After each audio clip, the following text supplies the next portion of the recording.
Hello, YouTube. How are you all doing this fine rainy night? It's raining. It's still rainy over here where I am, and I love it. It's not raining right now, but I'm pretty sure the raindrops will start again pretty soon. So, um, I want to come to you to talk about something that's very near and dear to my heart. Around this time, each year for the past 2 or 3 years, this has really taken me back to when I was homeless. And I just thank God. Can we all just take a moment to praise God and give God the glory, the thanks, the honor, and the praise for, delivering me from the holes of homelessness? I just thank God. Thank you, God. God is so awesome. God is so wonderful. God is so amazing. There's none like God. God's power and presence is unmatched. I'm telling you from my personal experience, I just love God. There's none like God. There's only one God. Yes. And I'm just so grateful to be his favorite child. I just believe I'm his favorite. A lot of people think that they're his favorite, but I think I'm his favorite. Yes. But I'm just so honored to be a part of the family, the body of God, the body of Christ, and I just am so happy to have God as my father. And he just keeps doing such wonderful things for me and in me and around me. And I look around and I just see his imprint every day, every second of my life. And I just have to say, hallelujah. Oh, I'm not what I should be, but I just thank God. I'm not what I used to be. Yes, I thank God. I'm not where I want to be, but I just thank God I'm not where I used to be. Touch your neighbor and say, she's not where she used to be. Woo! I thank God I'm not where I used to be. And I can't believe I'm seeing this man again over here at this steakhouse. I just saw him at the gas station and we had a grand conversation. And I bet he think I'm just following him, and I am not. I am coming over here. I was really on my way over here to the Frankie's. I think it's called Frankie's. They have such a plethora of places to eat over here. And I'm over here in Mississippi. And it is so busy. It's so bustling over here. And it is such a nice atmosphere, right? I would really like to live over here. I really would. It's such a nice area. But yeah, I just went to run some errands, so I thought it would be a great idea if I stopped by over here. I think this is called, what is this called? I think it's Frankie's. Are y'all familiar with Frankie's? I think it's called Frankie's. They have such a wonderful menu, right? They serve like steak burgers, fries, milkshakes, sundaes, and things. And I think I'm gonna come over here and get me a turtle sundae. I love their turtle sundaes. Yeah, it's not Frankie's, it's Freddy's. Excuse me, Frankie, Freddy, they're all the same, right? Or maybe not. So yeah, I thought I'd come over here on my way back to the other side over there in Afghanistan, Junior, and get me a delicious turtle sundae. They have such delicious turtle sundaes. But you don't have to take my word for it. You can just go to Freddy's and test drive it for yourself. That sounds like a commercial, doesn't it? So, yeah. Around this time of year, it usually always reminds me of when I was homeless because the atmosphere feels the same. The temperature, everything reminds me of that time when I was homeless. And, you never can say that you will never be homeless because, especially nowadays, with the rate of inflation and, so many things happening, you just never know. And, one thing could easily lead to another. And boop, there you go, homeless. Nobody plans to be homeless, okay? It just happens. Life happens. And life can happen so fast. And that's why so many people who are up, and they've been up and they've had so many people for their circle of support, and so many of those people start to fade away, where they leave on their own or they die from COVID-19 or divorce or whatever. And you're stuck all by yourself facing those bills face to face. And you may get sick. And then bloop, there you go. Down the hallways of homelessness. Or some people, they can't take it. They might just take their own life, by suicide, or whatever the case may be. And, when I was homeless, I saw so many people from all walks of life. So many people, they used to be doctors, professors, teachers, nurses, you name it. So many people have this stereotype that all homeless people are created equal. That's not true. And they feel like, oh, you're homeless because you're just a loser in life. Oh, you're homeless because you're addicted to drugs. Oh, you're an alcoholic. Or you're mentally ill. See, those are stigmas. Those are stereotypes. Those are myths. And some may be true about some people, but not all. So we have to tear down these stereotypes. We have to tear down these myths, okay? And give people the benefit of the doubt. And so many things happen to people to cause them to be homeless. And some people stay homeless for a long time. Some people stay homeless for a short time. Some people stay homeless forever. But don't let people try to make you feel less than because you're homeless. After all, our Lord and Savior, Jesus Christ, was homeless. He was born in a manger. No room in the inn, right? Okay? So, I just thank God that He kept me all the while I was in the hallways of homelessness. I was never, lacking. I was never without, food and shelter. Some people are out on the sidewalks, and some people care about them, some people don't. But one thing that I found out while I was homeless, and I know some people say all things happen for a reason, and that is true. There's a lesson in everything, right? And one of the lessons that I learned while I was in the hallways of homelessness is that there are so many people that have so much compassion for homeless people. And some people do it out of guilt, and some people do it out of the charity in their heart, from a sincere place. But one thing that I don't like is for when people do it, help the homeless, just to do it for clout, and then they take their phone cameras or whatever, and they have to film it and show everybody, look everybody, I'm giving this homeless person $1.15. Oh, look everybody, I'm giving this homeless person a sandwich. Look everybody, I'm giving this person that's homeless a free hotel voucher or a bus ticket. If you're gonna do it out of the kindness of your heart, and you don't have to help somebody and tell everybody. Okay, that's when you know it's coming from a good place. When you put your phone cameras in your pocket and go out there and help somebody without having to tell everybody.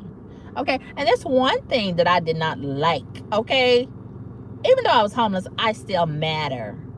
Give me my dignity, give me my respect. Okay, and some people will come to these shelters, you know, and they want to take pictures with us while we eating, or they want to take pictures with us while we doing this, that, or the other. And I'm like, I don't want everybody seeing me, you know, on Facebook, all over Facebook, you know. Not that I was ashamed, but hey, I still want my dignity. I would still want my respect. Ask me before you want to be snapping these pictures and recording me and all this type of stuff. Okay? But some people, they feel like, you know, homeless people don't matter, so they can just do them any kind of way. And, you know, that's not true. You know. So,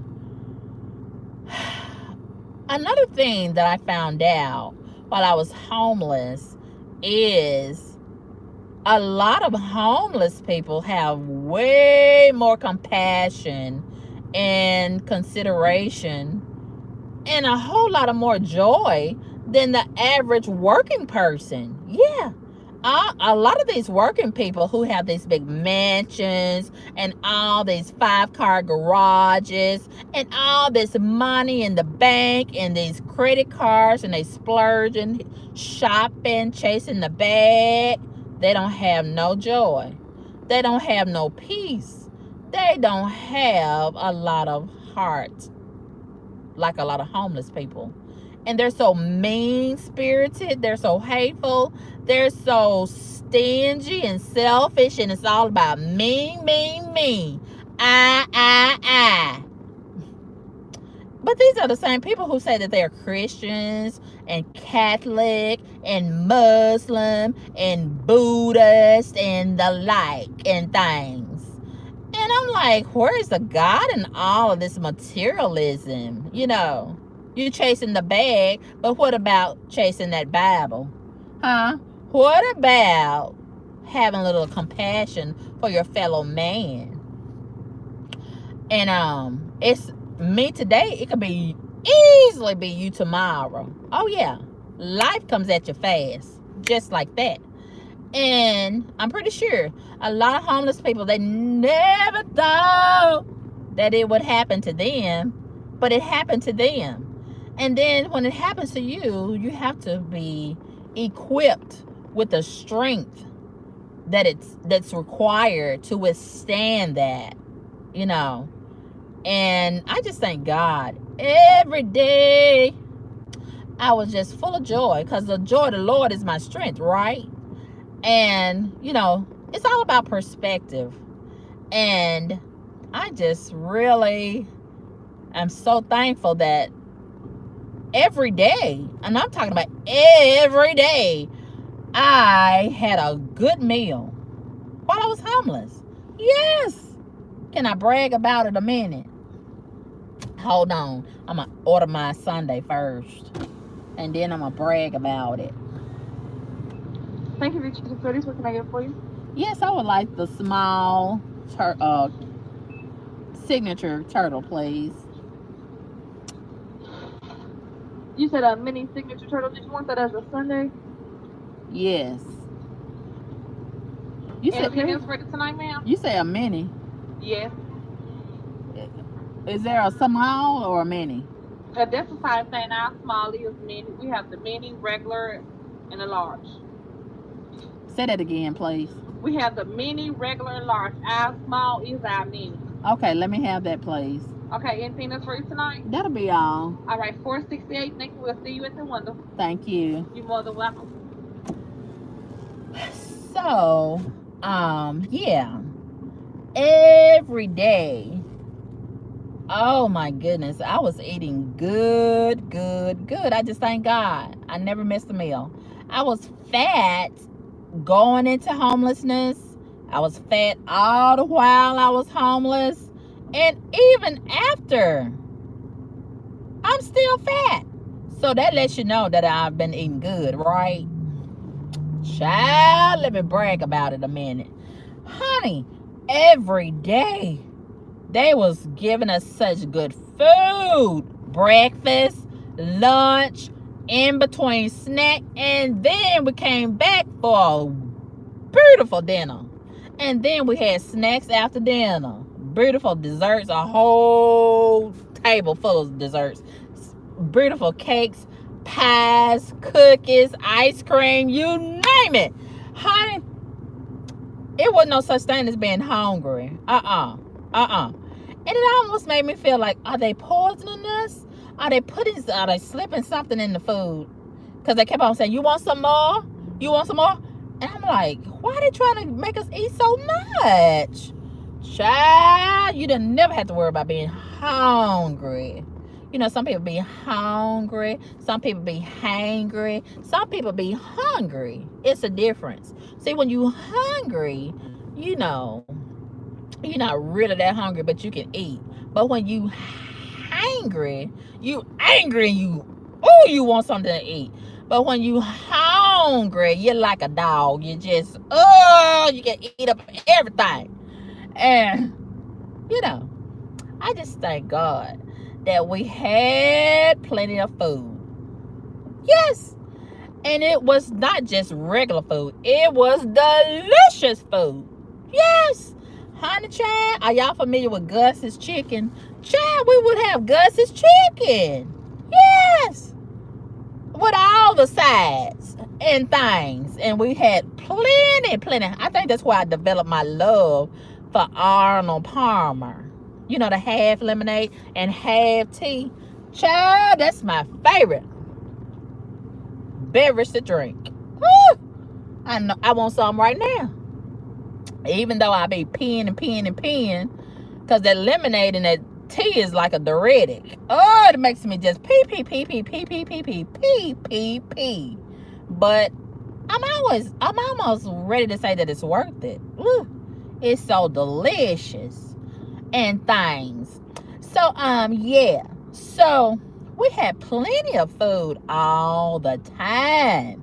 And then around the holidays, we would have extra lots of food, because a lot of these restaurants would bust open their doors and roll out the red flag for us. You know, so many people feel sorry for you when you're homeless, and they'll just do so many nice things for you and things. And I benefited from it and I appreciate it, but I didn't take advantage of it like a lot of people. And you know, if we needed any clothes, woo, we had plenty of clothes. We always had the clothes closets available to us at the different churches and different places and things. And we didn't just have hand-me-down clothes, honey. We had brand new clothes, name brand clothes, excuse me, yes, and name brand nice purses and pocketbooks and bags and things. And what else did we have? What didn't we not have? We had, oh, God just supplied all our needs according to his riches and glory. And I just thank God that I was never without, and he supplied my needs every day, whether it be food, a bed. And we had very comfortable beds, not no little mat on the floor. Sometimes we did, but not often. A lot of times we would have, you know, a choice to sleep in some very comfortable beds, honey. And I could just go on and on. But you get the picture, don't you? But some people are not as fortunate when they're dealing with, you know, experiencing homelessness. But I just thank God that I was just so blessed. I was so blessed every day to have a nice, comfortable bed, safe environment, delicious, plenty of food, and you know, they gave us coats and jackets and hats and scarves and things. And thank you. You're welcome. Thank you. You too. And I was just blessed. Just blessed and highly favored. Yes. And I just thank God for it. And you know, so many people just complain. And they just take things for granted, but it's just a blessing. You know, it gave me the perspective to see that it's such a blessing to have the essential needs met. If you have shelter, food, and clothes, you're truly blessed. But so many people are not satisfied with it. They gotta have this, they gotta have that. And even if they have the basics, they're still not satisfied. They're still complaining. And when you go to the other side, you see how truly blessed you are. And it makes you so much more grateful and thankful. Yes, at least it did for me. I can't speak for everybody, but at least it did for me. Thank you, God. Amen.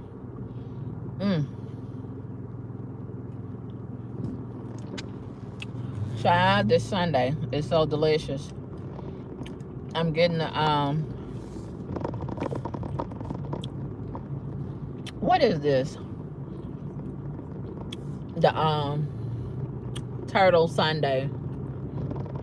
The turtle sundae from Freddy's. Do y'all have a Freddy's where you live? I really like Freddy's. I think I'm gonna go over here and eat my Sunday. It's a little bit safer over here in Mississippi. They have their heathens under control over here. The police have their heathens under control over here. They don't allow no renegades to run loose and out of control and amok over here. They have their heathens under control over here. Thank God for having the heathens under control. Yes. Yes. Okay, so let's turn around. And I'm going to go over here. So many people, during the holiday season, as we are involved in right now, so many people are shopping. Even though we're still in the middle of a pandemic, and a lot of people don't have the money, and they feel like they're under pressure to celebrate the holidays, by materialism, right? That's not what the Christmas is about. That's not what the holidays is about. And so many people are already in debt, and they go further into debt trying to make a lot of people happy with material stuff. Happiness comes from the Lord. The joy of the Lord is your strength, honey.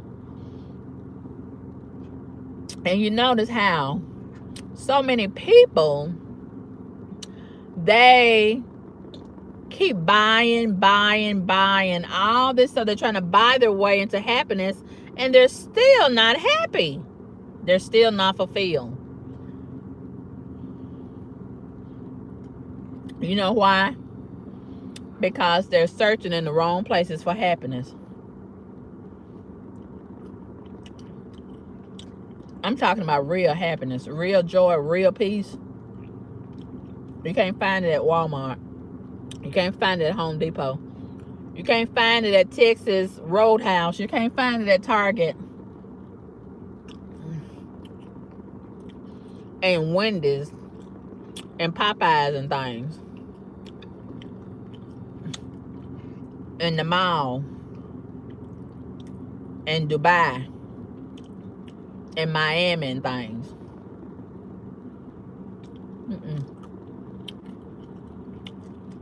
Until you surrender to Jesus, you're going to always be searching,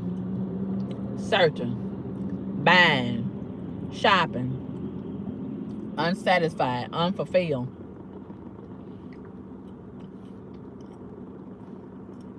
Yeah. But anyway, I just thank God for keeping me while I was homeless. And as I mentioned a couple of lives ago,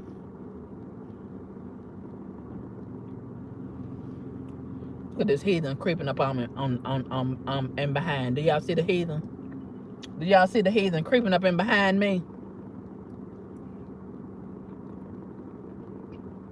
Child, I've been having my eye on the heathen for quite some time. I'm getting ready to move. I'm getting ready to move. I can't believe I thought I would be safe over here. See, that's what they do. That's what they do to you. See, you gotta watch. You gotta watch. Child, the holidays. It makes these roguish carjackers and murderers and things more ferocious. And that's what they do. They sit back and behind you and watch you. That's what Satan and his people do to you. They sit back and watch you. And they think you're distracted, and then they creep up a little bit more. They creep up a little bit more and a little bit more, and bam! There they go. They got you. They got you. They got you. They got you. Touch your neighbor and say they got you. Child, you got to be on alert. You got to watch the watchers. That's what you got to do. We got to touch your neighbor and say watch the watchers. Yes, we got to watch the watchers. Yes, that's what I'm going to do. I don't know what y'all going to do, but I'm going to watch the watchers. Yes, creeping up on me and things. Touch your neighbor and say, get somebody else to do it. Because y'all not qualified to do it. Y'all not qualified to do it. Some of these people ain't even qualified to be a kidnapper and a carjacker and a murderer and things. A rapist and things. Molester and things.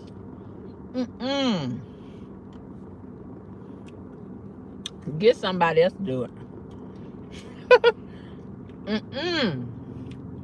Child. See, they don't think I can multitask. They don't think I can multitask. Touch your neighbor and say she can multitask. I can eat my delicious Sunday and watch the watchers too.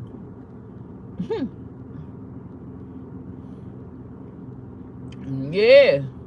They think cause I'm sitting here just eating my delicious, just all in this cup of this delicious Sunday, that I'm distracted. I'm watching over there, I'm watching over here, I'm watching everywhere at the same time. Yes. So anyway, a couple of lives ago, I had mentioned, oh, this is so delicious. I had mentioned that I would like to help the homeless during the holidays. And let me say this. We shouldn't just be helping the homeless during the holidays. We should be helping the homeless every day, but especially during the holidays. Okay? Yes, let me lock my doors, child. Because it's a lot going on in these streets, child.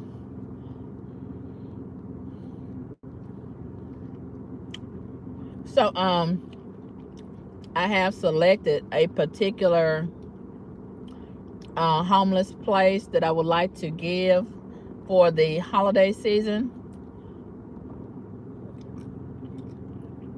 And I think I want to choose one of the shelters for the women, one of the women's shelter.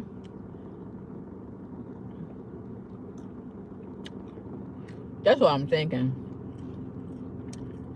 Even though I would like to do both, but I'm gonna do it for the women for this one reason.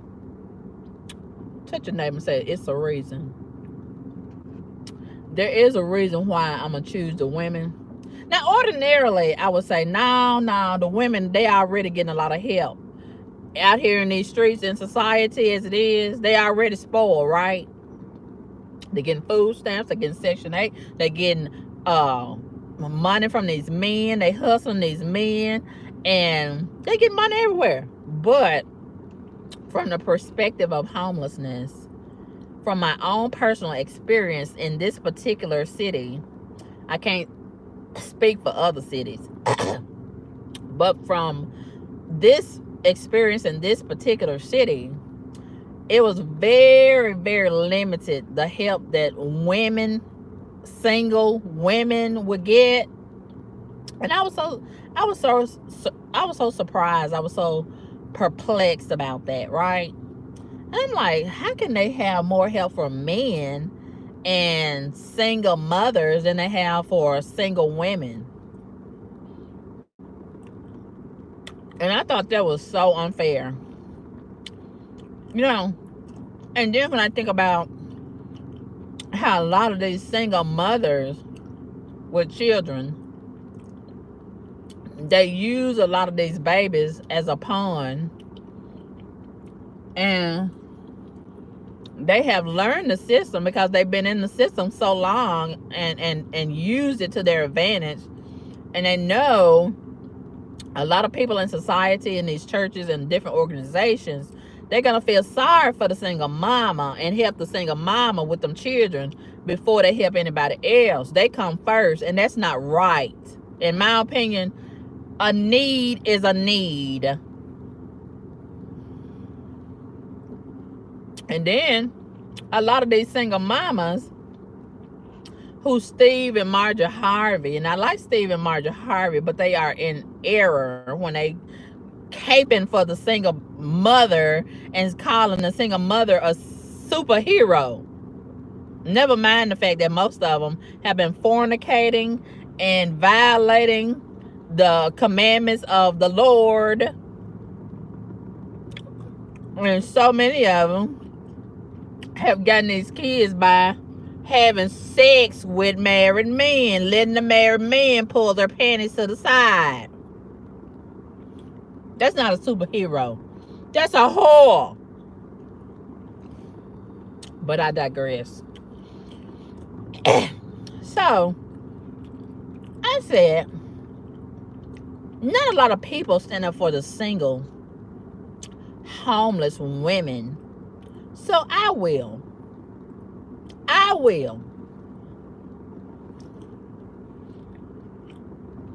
So, it doesn't matter how much or how little. If you want to donate, you can. If you don't want to donate, you don't have to. But so many people express their interest in donating. So I decided to take this time to open up my live and open up my Cash App for those of you that want to donate. And between now and, let me see. I'm gonna look on my calendar so we can have a deadline outlined for this event, this particular event. So I'm guessing, should we do it before Christmas or by New Year's Eve-ish?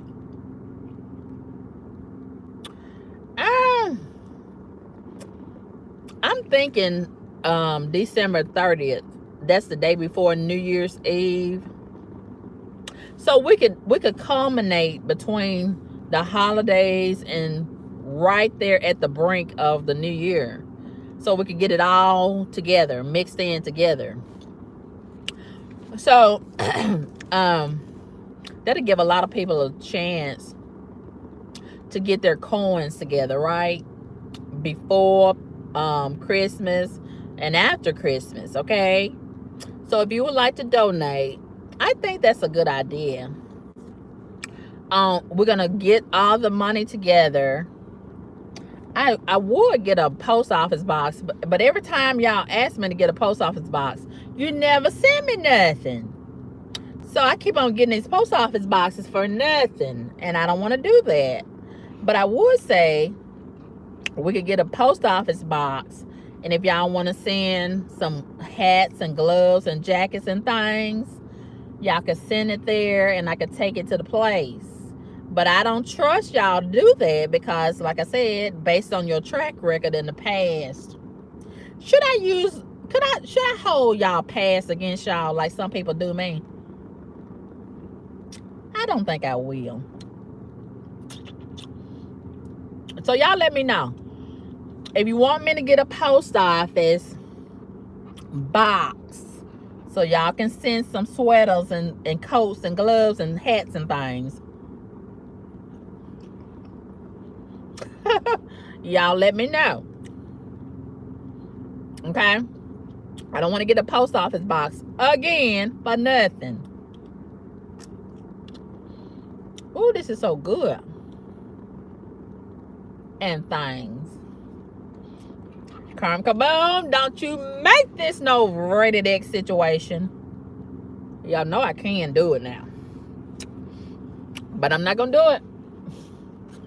I'm going to keep it real clean. That's what I'm going to do. That's what I'm going to do. You know I could easily make it just nasty.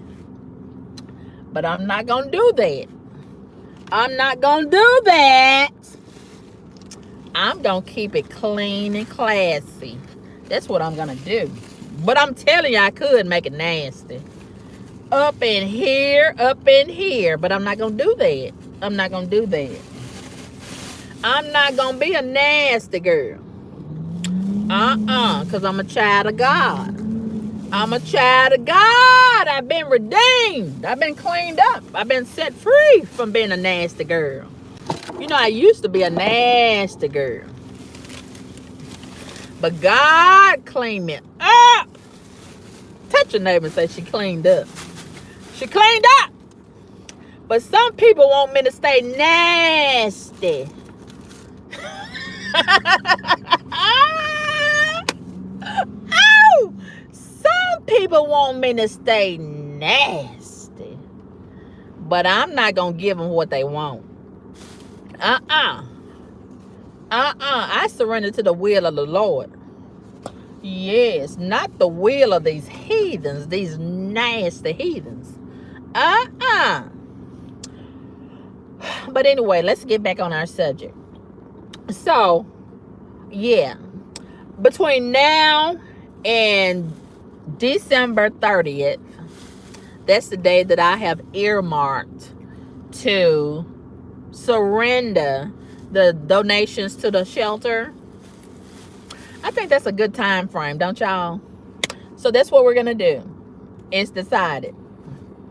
That's what we're gonna do.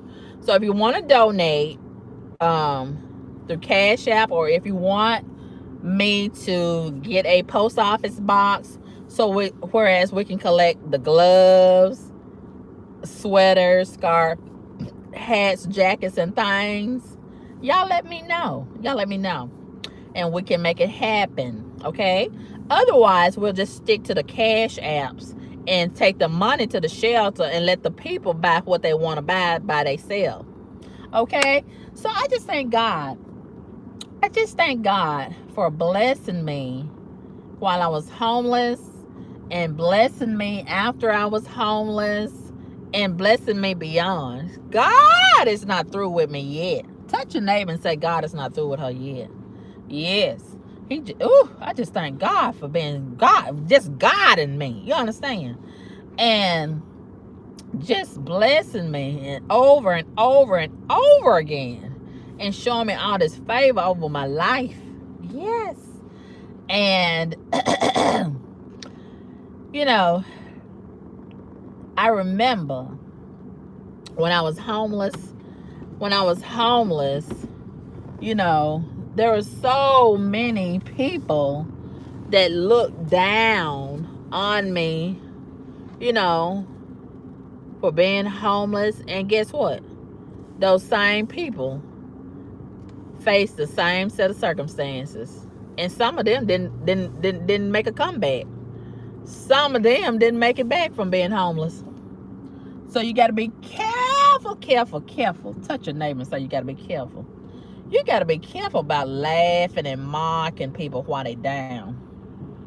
Because you never know when your turn can be. Okay? It was my turn then. Now it's somebody's turn. The same ones that was laughing at me. But the thing about it is, you know, I was still YouTubing. I was still vlogging. I was still documenting everything.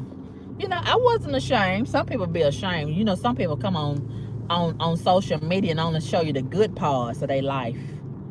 They only show you when everything going good, when everything is up. But they'll never show you when they going through challenges. They don't never vlog about their weaknesses. They want everybody to think that they perfect. Oh, I don't trust these perfect people. Do y'all? I don't trust these perfect people. I think they some dangerous folks. Dangerous, you hear me? But anyway, we're going to let them perfect people be perfect. And I'm going to give God the glory by giving my testimony and showing and telling everybody about how far God has brought me and liberated my soul. Ooh, thank you, God. And if he can do it for me, I know he can do it for you. But you got to be a child of God. You can't be a worker of iniquity. You understand? You can't be out here dancing with the devil and thinking that God gonna give you some blessings and favor. And so many people, they doing all this evil and wicked stuff, and then they be saying when they be stealing and getting these bastard babies, oh, this is a blessing from the Lord. Stop lying on God. God ain't got nothing to do with that foolishness. I don't believe it. I don't believe it. God is not gonna bless no mess. Okay, and he certainly don't bless foolishness. Okay. But anyway, yeah, I am so thankful that God never took his hands off of me in the hallways of homelessness. And he promised he promised to never leave me nor forsake me. He kept his promise. You know, these heathens, they call themselves their family members and your friends. They won't keep their word. They'll say, you can call me if you need something, man, bruh, sis, but they don't mean it. They don't mean it. And then when you try to call them, they won't even answer their telephone. Child, they won't even return your text message. They won't respond to your email. And they'll pretend like something wrong with their telephone and things. And God is not like that. Ain't you glad that God is not like these heathens that's undercover? Some of them undercover. They pretend like they Christians and things. Woo, they the worst if you ask me. If I'm going to deal with a heathen, I'd rather for the heathens to be naked. Just naked. And shoot straight from the hip. Let me know that you're a heathen. Let me know that you're a liar. Let me know that you're a deceiver. Let me know that you're a manipulator up front.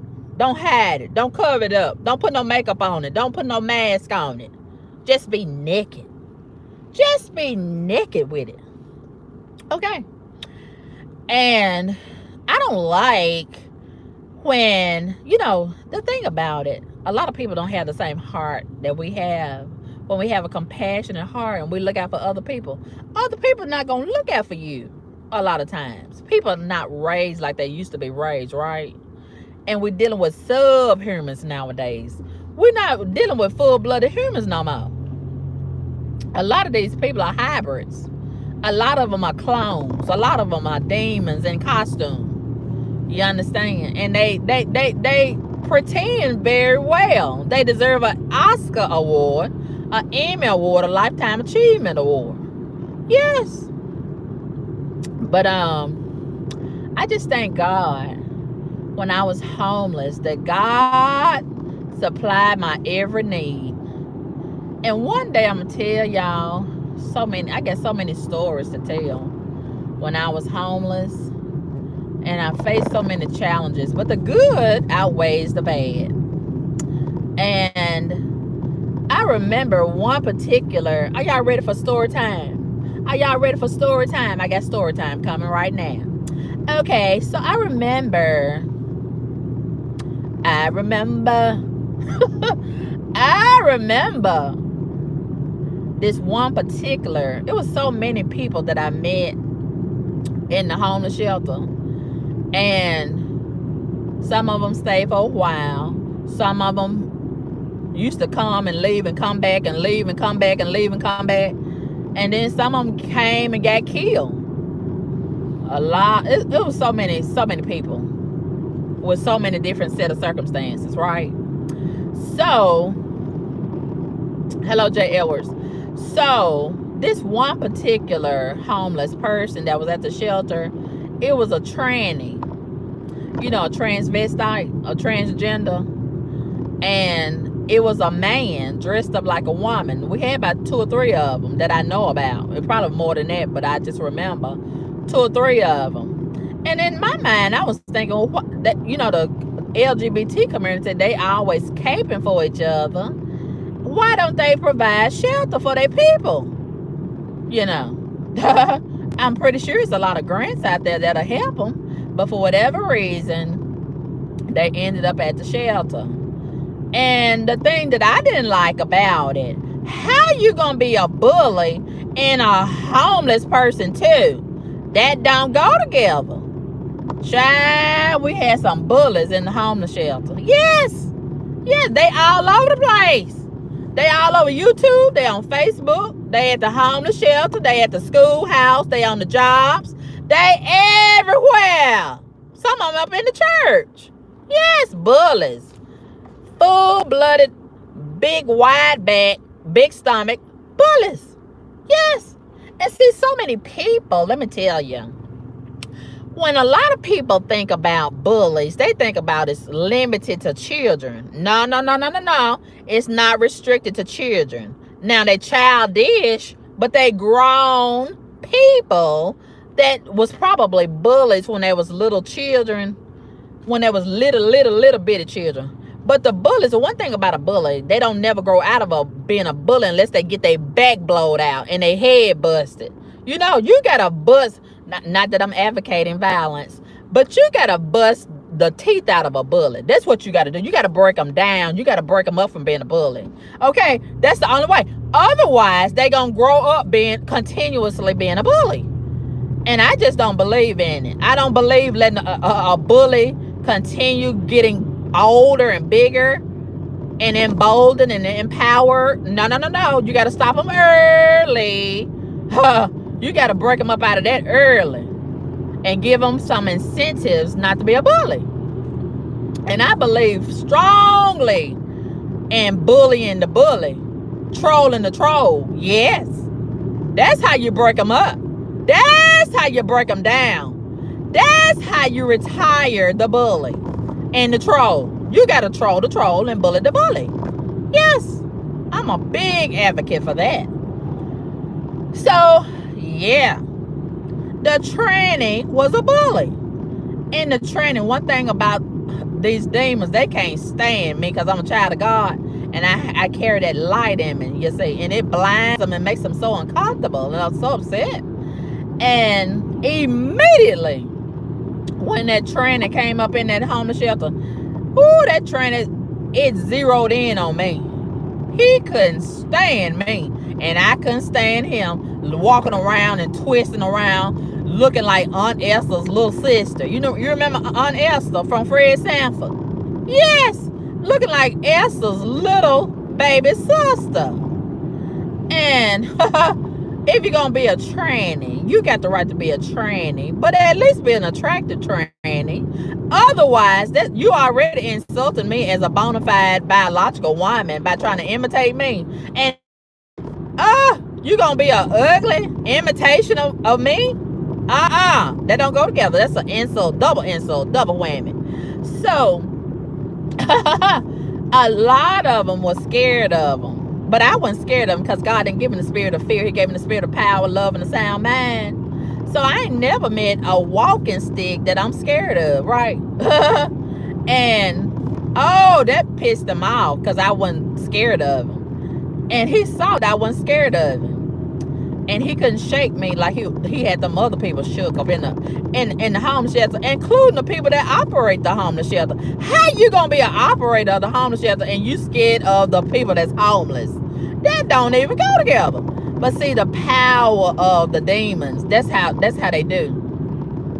They will what you call it? They will have these people in the headlock spiritually. They'll put them in the headlock. And child, that bully was just bullying himself around that homeless shelter. And I said, this don't even make a bit of sense right here. How is the tranny, the homeless tranny, gonna just hijack the homeless shelter and do what he wanna do? But everybody else gotta obey the rules. But he can use the fact that he tranny to his advantage and lay everybody down spiritually. And soon as he would come up in there, every day we would have to come in and sit your ass down by 4:30 every day. If you was past 4:30, you could not get in there. Okay, that was very strict. So he would come. I guess he was so busy out there sucking dick all day, or whatever he was doing. So he would come in there some days late, and he would oh, these niggas, they've been watching the white women so long. They try to mock and imitate the white woman when they try to get their way. Oh, honey. So he gonna try to, how the white women, they turn on their white women tears. The nigga turning on nigga tears. Oh, and pretend like, oh, life is just so hard for him. And people out there making fun of him, just lying and making up stuff to make the people that operate the facility, the homeless shelter facility, feel sorry for him. And they'll say, all right, come on in with your big, wide, pathetic, compromised back. Okay. And I would just look at him like, you so pathetic. You so pathetic. You ought to be out there chopping wood somewhere. Okay. But you out here with all of this foolishness, with your ugly self. He was so ugly. And then, okay, you're coming in, ass down and shutting the F up. He wanted to come in there bossing everybody. And some of them homeless women, they would just bow down to his punk ass. But I would look at him like, nigga, please. Nigga, please. But basically, I would just try to ignore him. And see, that's the thing about these demons. They don't like to be ignored. They don't like to be ignored. They take that as an insult. So he would try his best to try to harass me, but he would try to make it seem like he not doing nothing. But at the same time, I know he's doing something. He know he's doing something. Okay. And it's only so long I'm going to ignore you. Okay. At some point, we're going to have to go head to head. Okay, we're going to have a head-on collision, okay? At some point, I'm going to let you know. You're not going to be bullying me. At some point, I'm going to let you know. No, this is not the way it's going to be. Okay, at some point. And he would use the women's bathroom. And a lot of the homeless women, they didn't like that. They didn't like that, and they did protest verbally. And the operators of the homeless shelter, they would defend that homeless bully no matter what, that tranny. And they told us, if you got a problem with him, well, they call it her.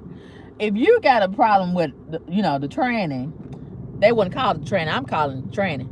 If you got a problem, if y'all have a problem with the tranny, you're going to have to leave. Now, they're not telling the bully tranny to leave. If the bully tranny got a problem, the bully tranny had a problem with everybody. Every day. But they would pretend like they don't hear, they don't see, they just deaf and dumb when it comes to the bully tranny. See? Didn't I tell y'all? Evil people stick together. Yes. Evil people defend other evil people. That's just the way it goes in the evil world. Yes.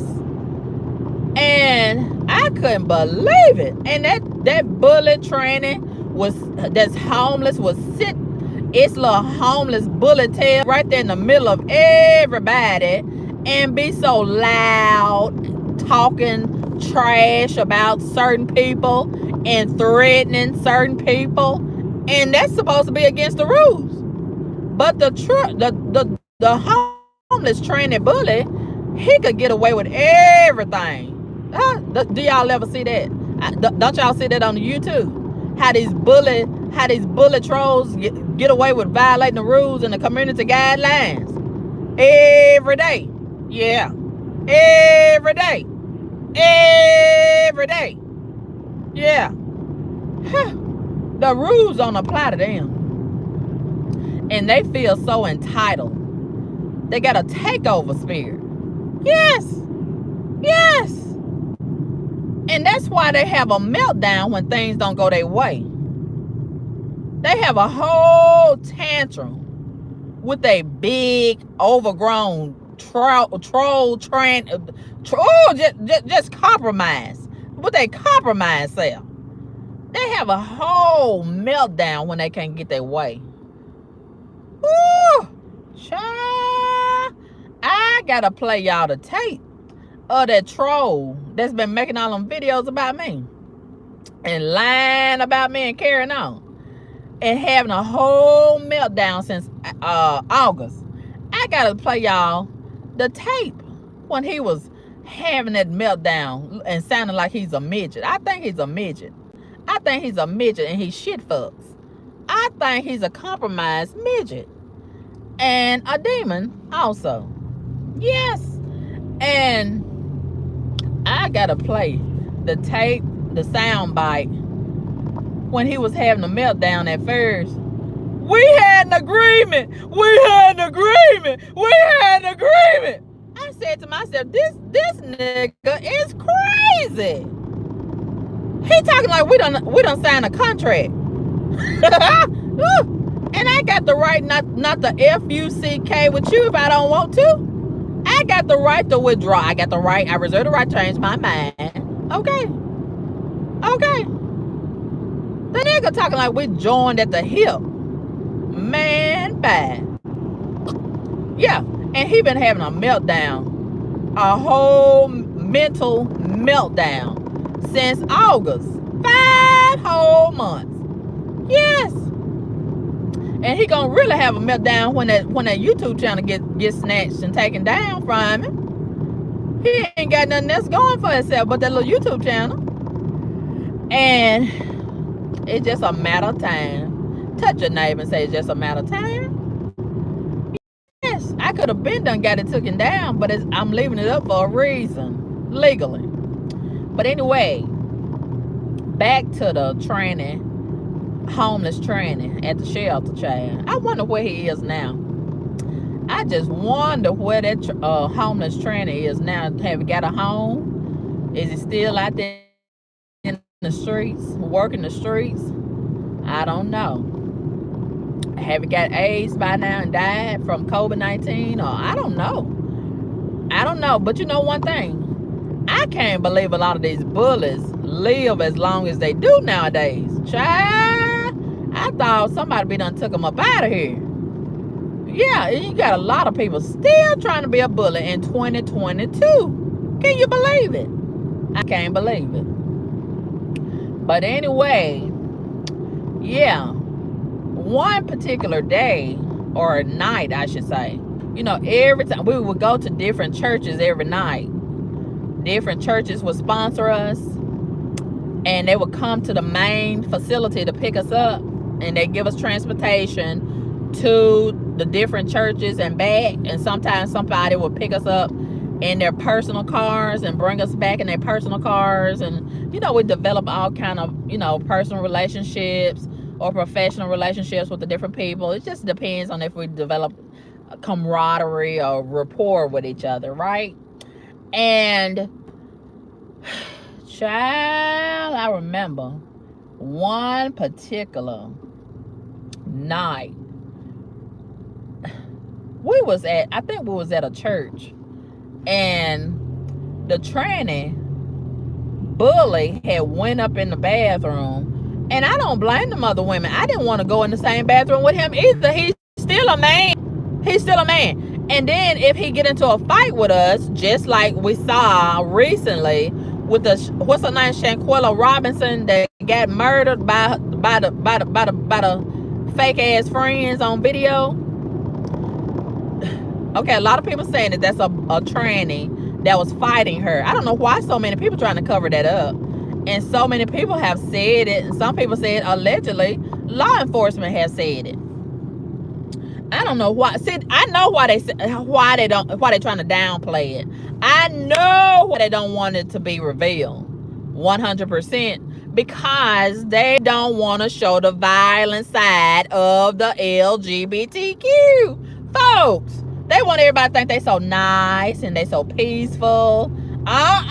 Most of the trolls that be trolling me and posting all this hateful ass shit, those are from the LGBT community. Did y'all know that? Yes, they are. Most of them that's making videos about me, they are from the LGBTQ community.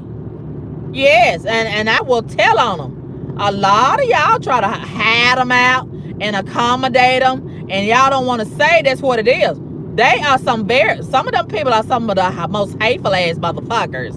Okay, not all of them, but a whole lot of them are. And most of them that's been trolling me, they are some niggas from that community. Yes. And we had went in the the tranny had went in the bathroom. And a lot of the other homeless women, they did not feel comfortable going in there because it's still a man. Okay, it's still a man. I don't care about the dress, the wig, the makeup, earrings, high heel shoes, none of that. It's still a man. So I can understand why a lot of the biological homeless women was feeling uncomfortable. I was too. You know, we going in there taking a shower, people walking around with their panties and bras on and things. This is still a man. Okay, regardless of how or what it identifies as. Okay, it's still a man. And just like that person has a right to identify as a woman, even though it's a man, us as biological women, we have a right to feel uncomfortable being in the presence in a very intimate setting as the bathroom. And I don't like that. So many people want to give them the rights, all the rights and liberties. But what about us? What about us? What about our protections as biological women? Huh? What about us not feeling comfortable? Now, the minute that they say that they don't feel comfortable, oh, let's go and cape and hug the LGBTQ person. But what about the protections for the biological women? You see how that works. You see how that works. And, you know, it might have been that same night or a couple of nights before, a couple of nights after. We was at the clothes closet. In the clothes closet, you know, they would let us pick different clothes or shoes, socks, underwear, whatever we needed. And they would have nice stuff in the clothes closet. And the tranny, the homeless tranny bully, now they was over there picking all through the women's clothes, right? So I went over to the men's. I didn't do this just to be, you know, contrary or whatever. Okay, when it comes to jogging pants and some jeans or a jean jacket or a sweatsuit or a tracksuit or something like that, or a big heavy coat, I like to wear men's because it fit better. I'm not doing it because I want to identify as a man, or I'm trying to be sassy because the tranny going over there to the women's side and I'm going to go over there to the men's side. No, that's not what it's about. And I feel like, hey, if you're going to give consideration to the tranny and let the tranny go over there to the women's side and just have free reign, Why the hell does it bother anybody for me to be a woman and go over there to the men's side and peruse through the men's clothes? But a lot of the women that worked at the clothes closet in the church, they objected and protested and had a problem when I, as a woman, went over there to the men's side of the clothes closet. All I'm doing is looking. They didn't even want me to go over there to look. Meanwhile, don't nobody have a problem with the tranny, a whole man going over there to the women's side and picking stuff up and putting it on and carrying on. That's not bothering nobody. But me as a woman going over there to the men's side, that bothers a lot of people. Really? Really? Yeah. So, you know, I never thought that I would face that type of discrimination and harassment in a homeless shelter. And so many stuff I had to just suck it up, right? I had to just suck it up and look past it in order to get to the other side of it, right? And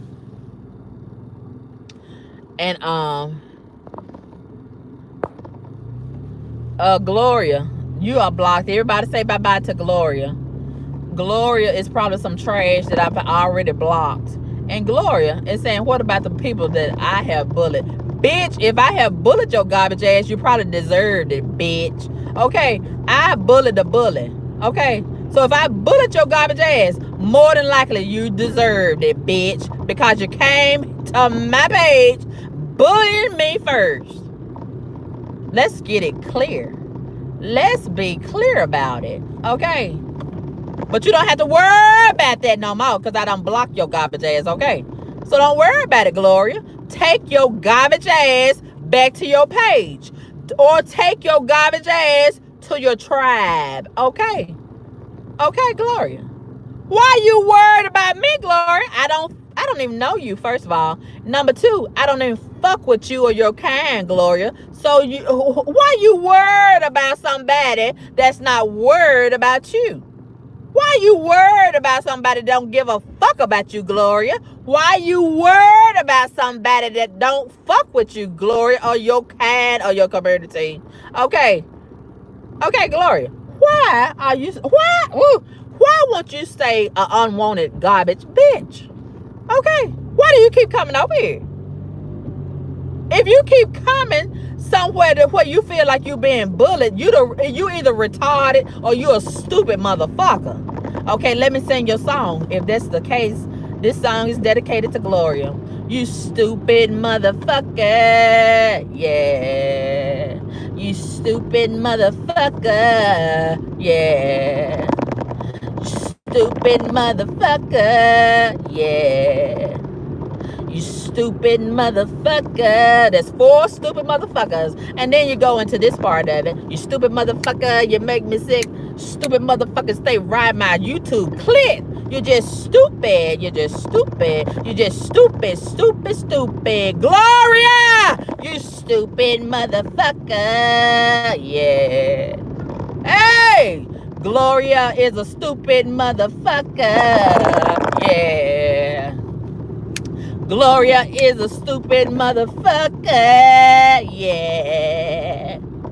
Gloria is a stupid motherfucker with an ugly ass name, an old fashioned ass name. Don't everybody call themselves Gloria no more. Gloria is a stupid motherfucker. Yeah. You stupid motherfucker. You make me sick. You stupid motherfucker. Stay right my YouTube clip. You just stupid. You just stupid and retarded and demonic and ugly as fuck, I bet. You stupid, stupid, stupid. You stupid bitch. You gonna call yourself, ooh, how you gonna call me the bully and you over here bullying me, you garbage, stupid, retarded motherfucker? Ooh, go find your father, bitch. Troll your father. Touch your neighbor and say, she need to go troll her father. Go troll your biological father, bitch. Okay. Instead of fuck off of my motherfucking page. I don't give a fuck about your garbage ass. Okay. Forgive me, Lord, for cussing. feels so good to drag garbage to the side of the road. Ooh, it feels so good. Y'all be letting them garbage motherfuckers had y'all so depressed and feeling so bad. No, we gotta flip the switch. Them motherfuckers gonna feel bad, not me. Not me. When you come to my motherfucking page, you get what you fucking deserve, bitch.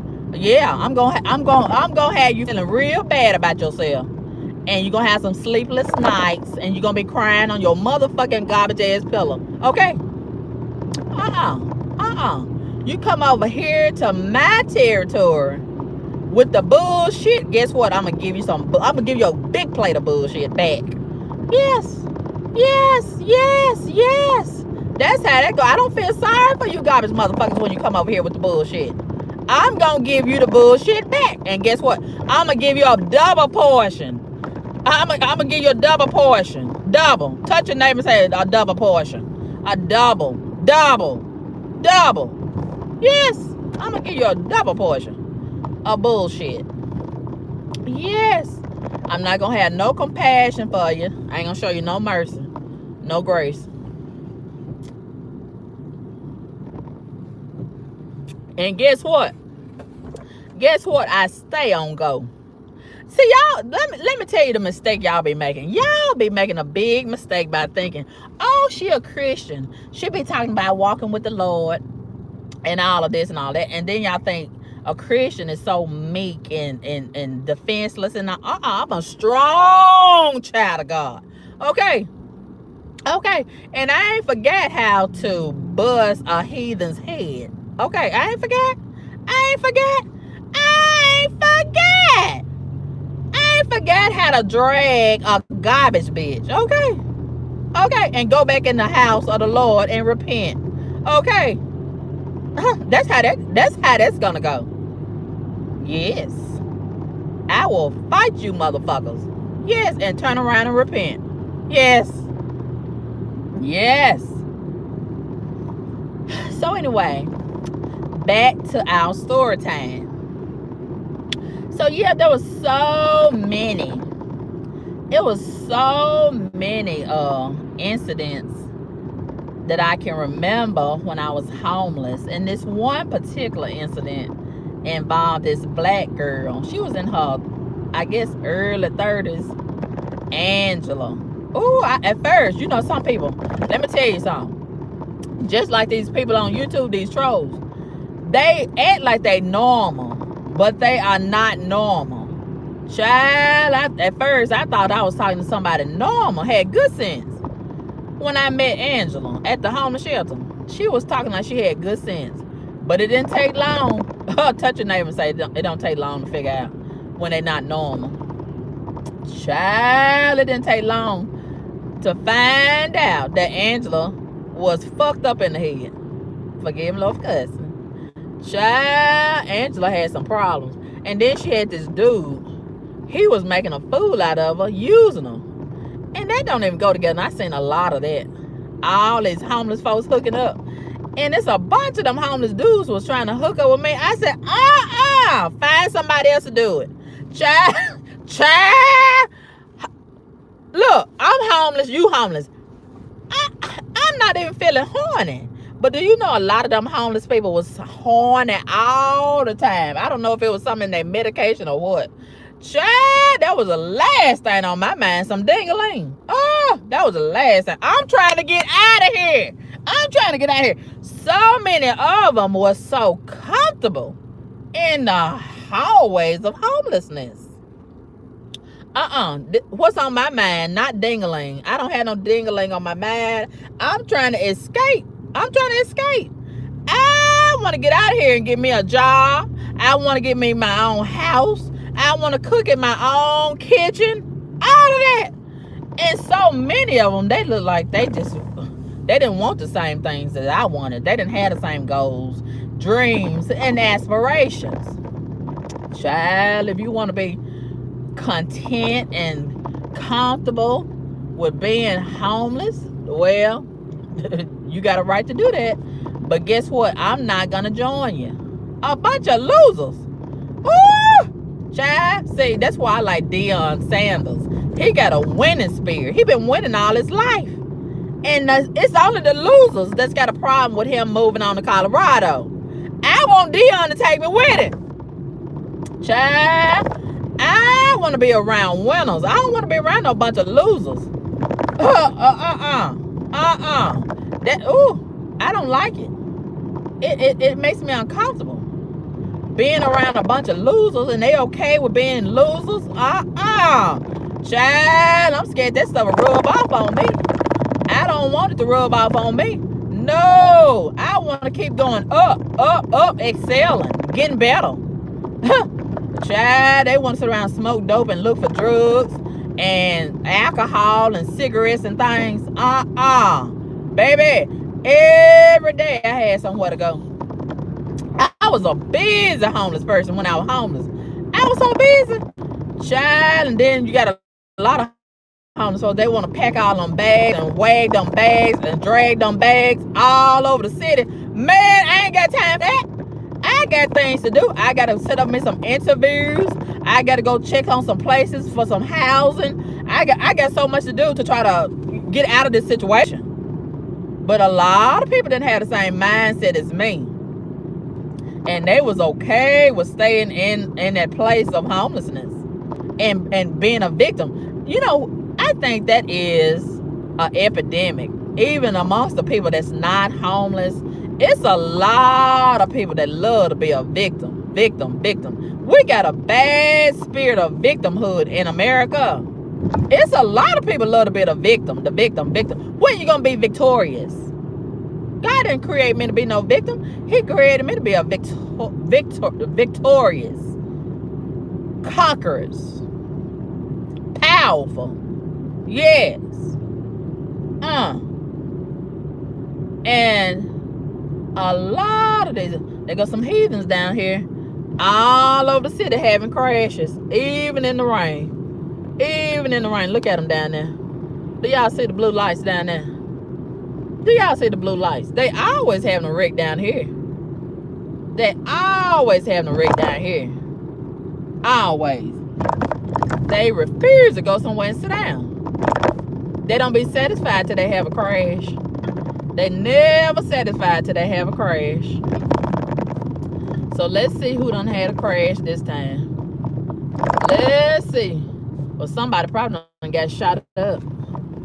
Child, is it a murder? What is it? Woo! I think it's been a crash. There go the tow truck right there. Child, what's done happened over here? Woo! I don't know what's going on. And look like I need to go over there and see what's going on, don't I? Yes. I need to go over there and see. Child, they got this area flooded out. Look like they done hit the damn thing. I think they done hit a water thing.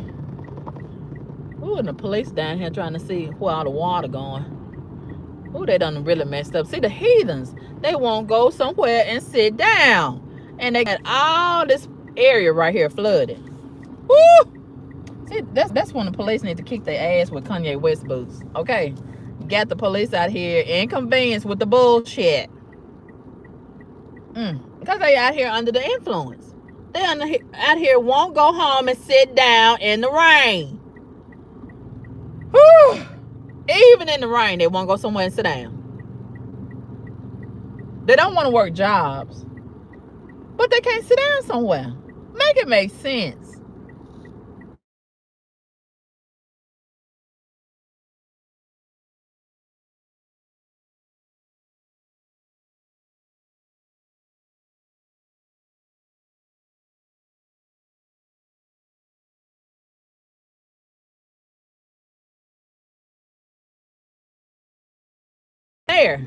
Of this city, I would call a lockdown. 5 o'clock every day. If you're not going to no job, and you got to show some paperwork that you're going to a job. If you don't go to no job, if you sit your non-essential ass down every day, baby, I wouldn't tolerate all of this. I wouldn't tolerate it. Overworking the first responders And they say they don't have enough first responders as it is. And you got the first responders tired, okay? You're wearing them out, okay? Enough is enough every day. My God. Baby, if I was the mayor of this city, I would call a lockdown. Oh, yeah. Oh, yeah. An indefinite lockdown. An indefinite. You got the people that's crashing all over the cities. Most of them don't have insurance. Most of them don't have driver license, valid driver license. Okay. You got the people that's crashing all over the city. They don't have valid driver license, no insurance, no real tags on the back of their cars. They got stolen cars. Then you got the people that's under the influence crashing all over the city, full of drugs, full of alcohol, DUI. Then you got the people that's riding around shooting all over the place every day. Somebody shooting, somebody getting killed, somebody shooting. I'm pretty sure that the mortuaries, the morgue is overcrowded. I'm pretty sure it is. Okay. You got the people that shooting all over the place every day. Shooting. I haven't even looked at the news today. I don't want to look at it. Because I'm pretty sure it's going to be a bunch of murders. I wonder how many people, they probably don't surpass the number of deaths from last year. I'm pretty sure. Okay. It's a shame. It's a shame. It's a shame. It's a shame. It's a shame. And I think, I'm not sure about it, but I've been thinking about it. Okay. Why is a lot of the leadership not saying nothing? The governor, the senators, the city council, nobody not saying nothing. They're sitting down as they see, warm they see, drinking their coffee. Meanwhile, we got a whole war going on out here in these streets. I think, this is just my thinking, this is what I think. I think they waiting for it to be full-blooded civil unrest because, you know, there is an agenda they want to take a lot of these guns away from these folks. So I don't think it's a coincidence. Georgia, Tennessee, and some other states, Texas, I think, is one where you don't have to have a permit for a gun, open carry states, right? And in all these open carry states, you don't have to have a permit. It's mostly Democrat run, okay? And you got mostly, it's populated highly by blacks and niggas. You know, they're not the same. Niggas and blacks, we're not the same. But it's mostly a lot of people of color in those states. So what better way to get rid of them, along with COVID-19, than to let them kill each other? Okay, and then the niggas killing the blacks and all that kind of stuff. So I think they wanted to get to the point where it's just full-blooded civil unrest. Then they can come in and say, oh, we got to take y'all guns. And we're going to justify it by the data. Look at all this data we got. All this killing out of control. Everybody out of control. So we got to lock it down. We got to call for martial law, and suspend, or maybe they might say we're gonna suspend the Constitution, and we're gonna have these other laws in place of that. Okay, and you just never know. But there is something going on. And then, like some people are saying today, they don't think it's a coincidence that they let this man out. You know, the little prison swap with Brittany. I can't even stand to look at her. I can't stand to talk about her. But you know, and see all of this stuff that's been going on with these celebrities, and even Jamal Bryant with this foolishness. Oh, he want to start growing marijuana and selling marijuana at the church. A lot of this stuff is just propaganda to cause a distraction, because some other stuff is going on behind the scenes. And they want us to be distracted with all of this foolishness So when they create these other laws and implement these other laws behind our back, everybody gonna be high on drugs, and you know they're not gonna be in a capacity to fight back or even think logically and coherent, right? So it's not gonna be a lot of what's the word I'm looking for? Resistance. It's not gonna be a lot of resistance, and you know I'm seeing a total overhaul taking place right now. And so much is going on to the point I can't even hardly recognize our society. It's just really a mess right now. It's a total mess. And so many people are losing hope, and you need hope, right? That's one of the cornerstones of life. You need hope. Without hope, oh my God. My God. But so many people are losing hope. They're losing their mind. They losing control. They losing everything. So you're dealing with some dangerous people when you're dealing with people who have nothing to lose.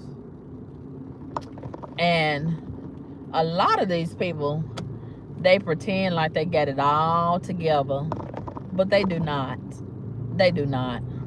You got a lot of people out here that's pretending, and they pretend really, really well. But it only takes a certain set of circumstances to reveal how they really built under pressure. And as we all know, pressure busts pipes, right? So that's why a lot of these people are starting to unravel, and they shooting, they jumping off of buildings, they driving into a lake. It's just all kind of stuff they're doing. They're killing their whole family, including the kids, the dog, and the cat. They're doing everything, and they just, you know.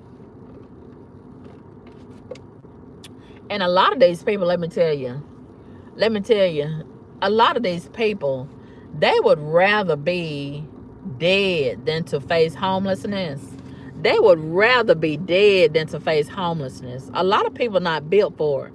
A lot of people not built for it, especially the people that's used to having all this material stuff and living a certain status. They're not built for homelessness at all. A lot of these people, including a whole lot of y'all that's watching me right now, y'all would never be able to walk in a lot of the path that I have survived. What I have, how does it go? What I survived would kill a lot of y'all.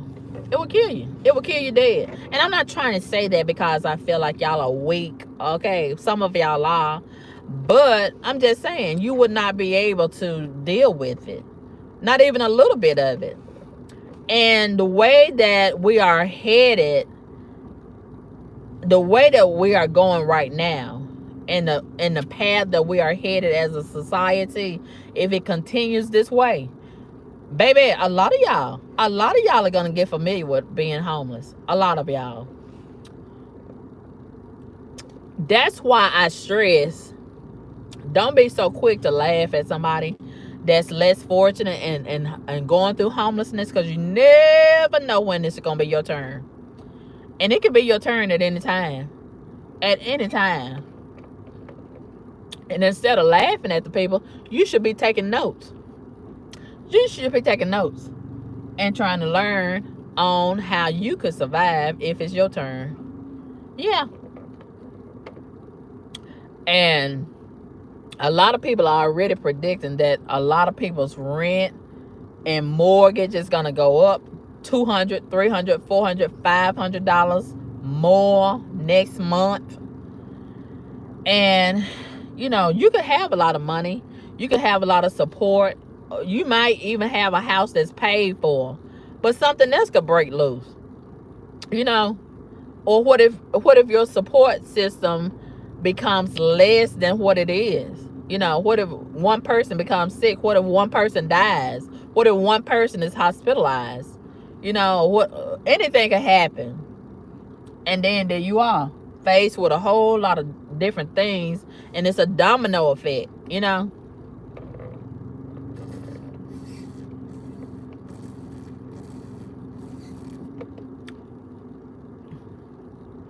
But a lot of people take a lot of things for granted, and that's where you make a big mistake. That's where you make a big mistake, by taking a lot of things for granted. And a lot of people are finding it out every day. A lot of people. But anyway, I just thank God for keeping me in every way while I was homeless, and continuously keeping me um after that. Even when I was homeless, a lot of days, I was still going and riding the bus to Olive Garden. You know, Olive Garden, it was my favorite restaurant. And I remember many days riding the bus to the Olive Garden and eating real good at the Olive Garden. Yes. The same things, let me tell you, the same things that I was doing before I was homeless, I was doing the same thing, pretty much. Pretty much. Pretty much the same thing that I was doing before. So that's just to say that I didn't miss a beat. By the grace of God. Yeah. I was riding the bus to Walmart, still shopping. Yeah, still going to the Olive Garden.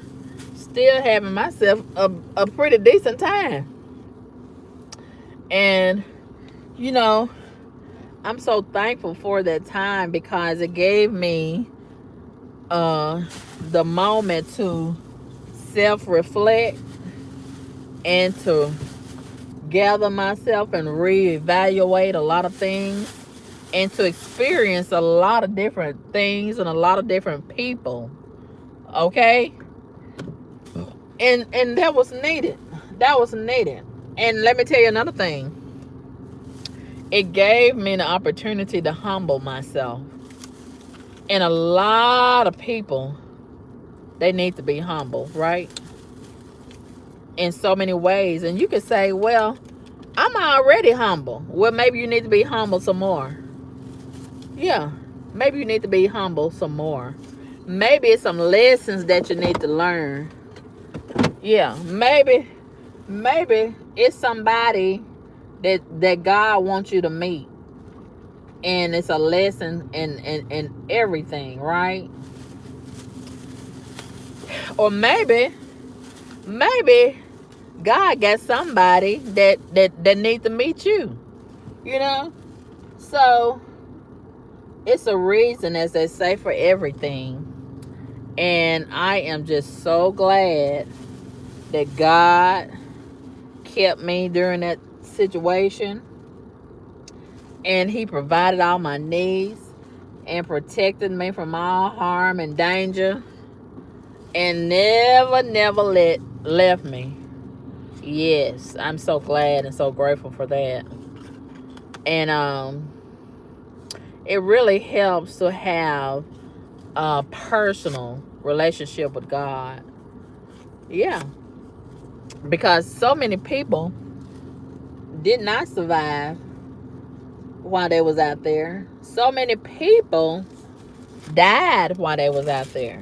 Yes. Yes. So many people. Oh my God. I cannot believe this. Now, where did the thing go? Oh my God. Woo! Child. I don't know what happened to my thing, and I don't know how to get my thing back. This is just ridiculous. I can't believe. I can't believe it. Anyway. But yeah, so many people were killed while they was out there. And so many people, it's so many things happened to so many people while I was out there, right? That's what I'm trying to tell you. That's what I'm trying to tell you.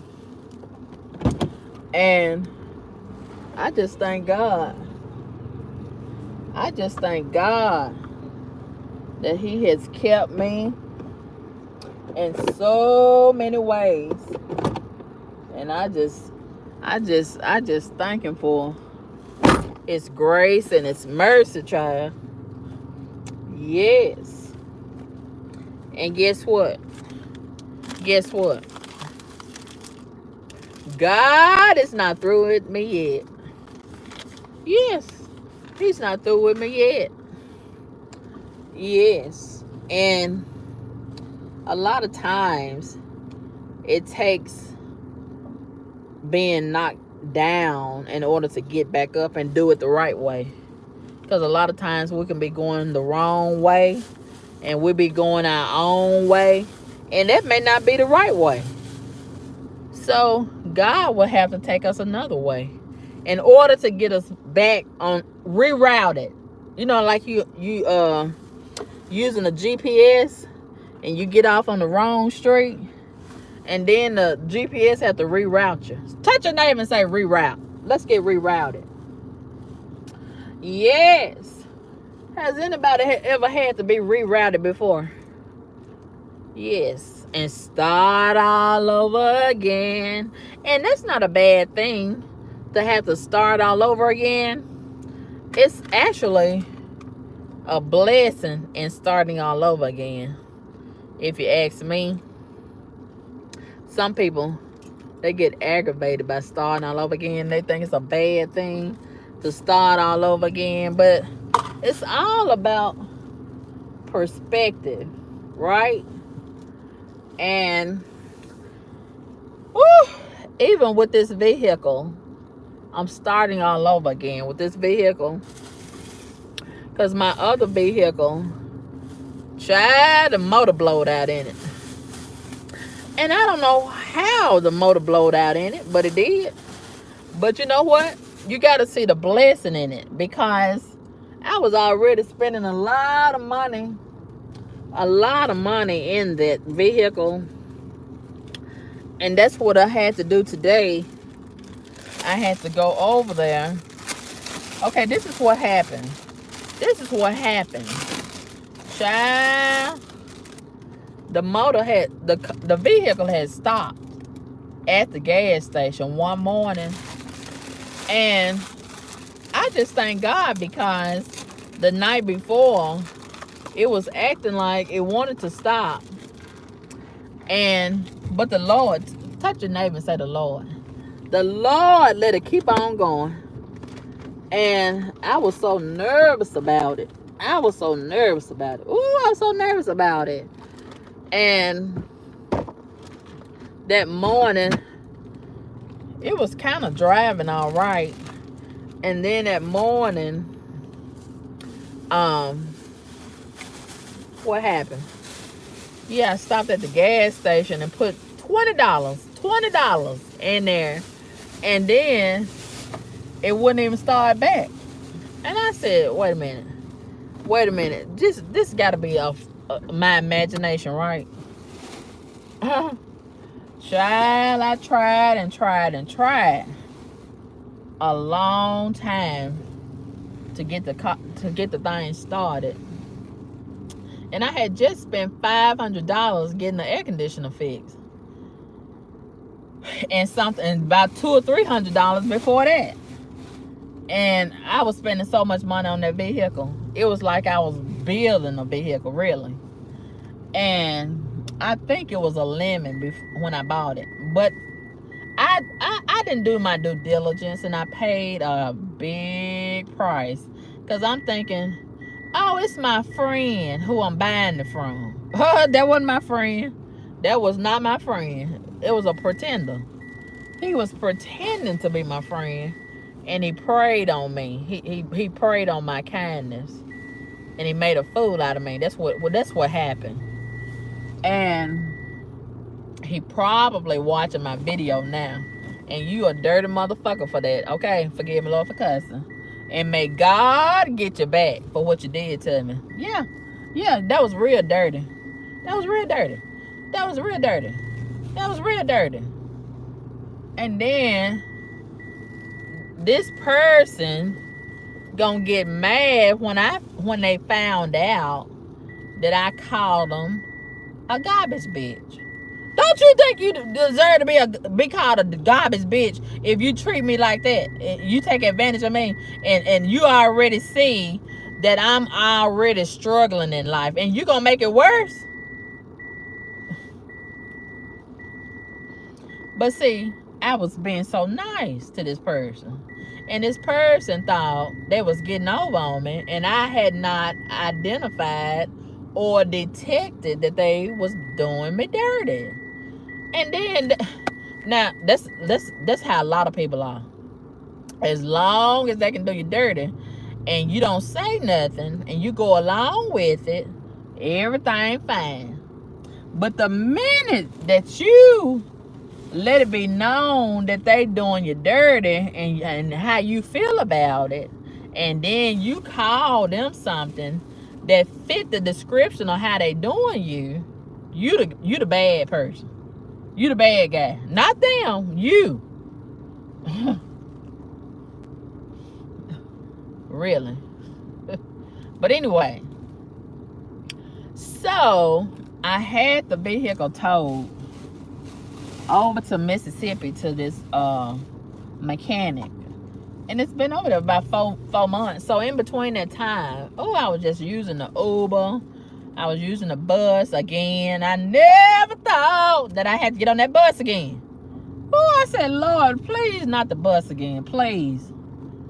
And child, I cried. And I cried, and the Lord gave me beauty for my tears. Thank you, God. Touch your neighbor and say he gave her beauty for her tears.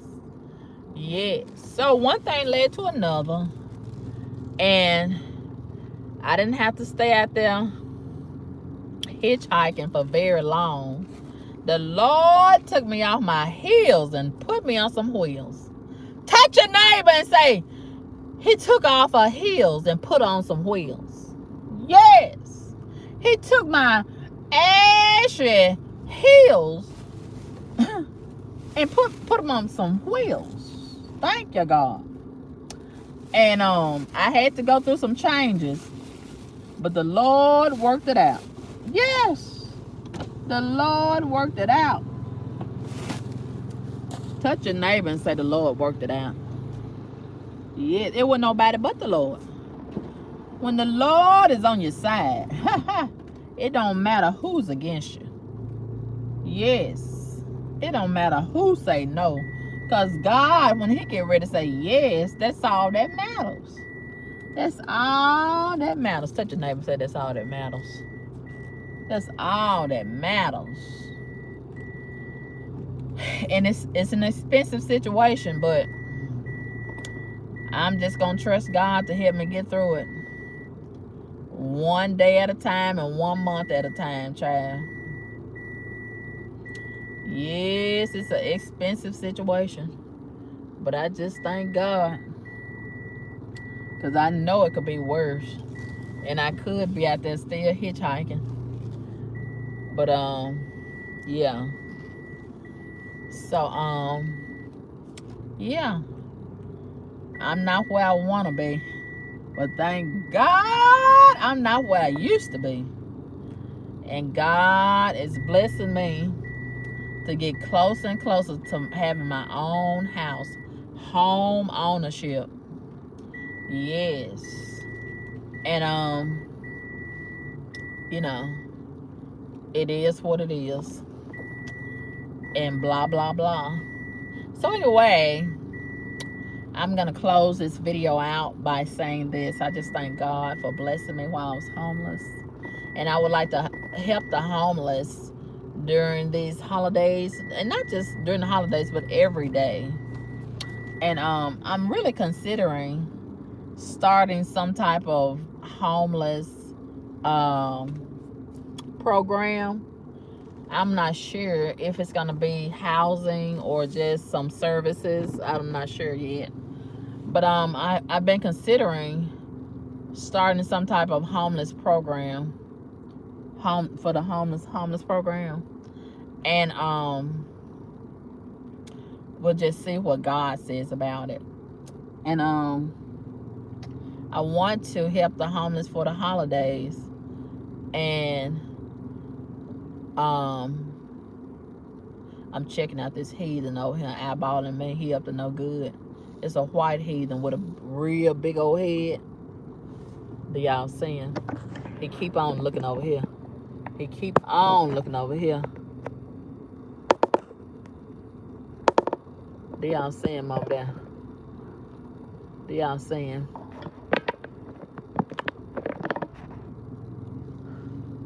Look at him. He keep on looking over here. I don't know what he doing behind that door, but he keep looking over here. Is he vomiting? I don't know if he's vomiting or what. I don't know what he's doing, but he's doing something. And he keep on looking over here at me. He just pulled up right after I pulled up. I don't know what's going on. I think he over there vomiting. Have you been sucking some dick? You think? You think he been sucking some dick, child? And it's not sitting right in the soul. You think he done ate some that's not sitting well in the stomach? Why he keep looking over here every time he vomit? Looking over here. I ain't got nothing to do with it. Child, he keep on looking over here. Every time he vomit, he looking over here. Hello, well-watered woman. How are you tonight? Well-watered woman, we're going to donate to the homeless. So if you want to participate, I know you was one of them that said that you want to participate. Between now and the 30th of this month, you can send your CashApp donations, and I will go to the shelter. I'm thinking maybe on the 30th, if they're open. Hopefully they'll be open. And if not, we'll take it after that date. And I will go live and I ain't gonna let y'all see the homeless people, but I will let you hear my conversation with the homeless people that's running the organization. And if they want to be on the live, I'm gonna ask them if they want to be on the live. If they don't, I just had a phone in my pocket or something like that where y'all can hear the transaction. Oh God, what's going on? What's going on right here? He keep on looking at me, child. I thought he was gonna come out with a gun. Woo, you gotta watch these folks. They don't feel good. Child, he got out of that car so fast and looked right over here at me. I don't know why he keep on looking over here at me. Now he going in the restaurant. I don't know what's going on with that guy, but I'm not gonna stick around too long to find out. But anyway, if y'all want to participate in donating for the homeless, you can do that between now and the 30th, and I will take the donations over there to the homeless shelter. I'm so excited about it. So, you know, if you want to do it, y'all are welcome to participate. And if you want to collect some coats or whatever, and you want me to take it over there, y'all just let me know. I get a P.O. box, and y'all can send your stuff to the P.O. box. But don't let me get the P.O. box for nothing. A lot of y'all had asked me to get a P.O. box before, and you didn't send me nothing. So that's done happened at least twice. And I'm not going to be doing it if y'all not going to send nothing. So if y'all just want to do Cash App only, we can do the Cash App only. Okay? I don't know why I never set up like this before. Do y'all sit up straight when y'all be slouching? I don't never sit up straight when I be driving. I be slouching. But anyway, if you want to send just the Cash Apps, am I the only one that be watching everything that's moving while I be talking on my live in my car like this? Child, I'm watching the people behind me walking in the dark. I'm watching everything at the same time. Yes. You gotta watch these heathens, honey, while you keep your focus on the Lord. Yes. It's so much going on around here, day and night, night and day. Yes. All the time. Yes, it's so much going on in this city right here. Woo! It's like Satan just bust open the floodgates and let all the demons out at the same time. But God is still good and still got all power in his hand. And all of this stuff that's going on that I see in the news every day, going on in this city, it's going on all around me, but it's not touching me. Isn't that a good God? Somebody got shot. Somebody got found in the car dead. Somebody got raped. Somebody got ran over by a car. Somebody got hit by a car while they was trying to put gas in their car and dead and crashed and crushed all up and all. But it didn't happen to me. I'm reading about it, but it's not happening to me. I just thank God. Woo! I thank God. Somebody got ambushed. Sprayed with bullets. But it didn't happen to me. Thank you, God. Woo! Yeah, all y'all got to do is just turn on the news. For Afghanistan Junior. Every day, something terrible happened on the news. Every day. Every day, all day long.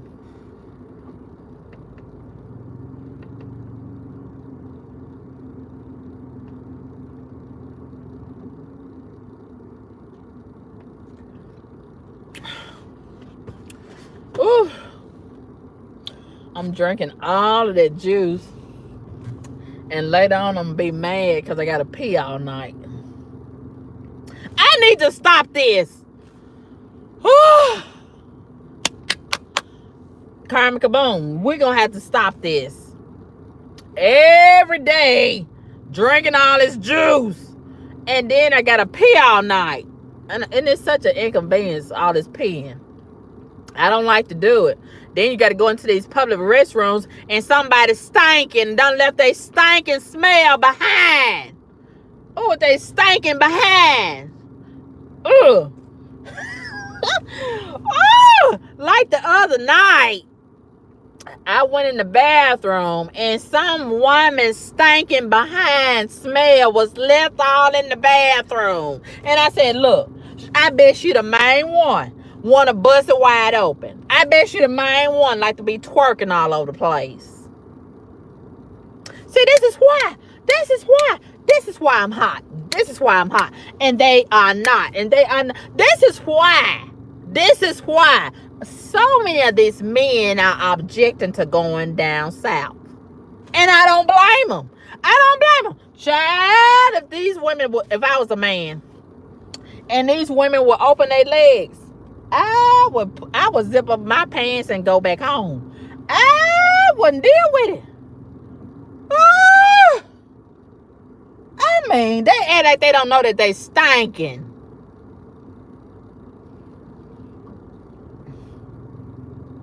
Or maybe they're immune to the smell.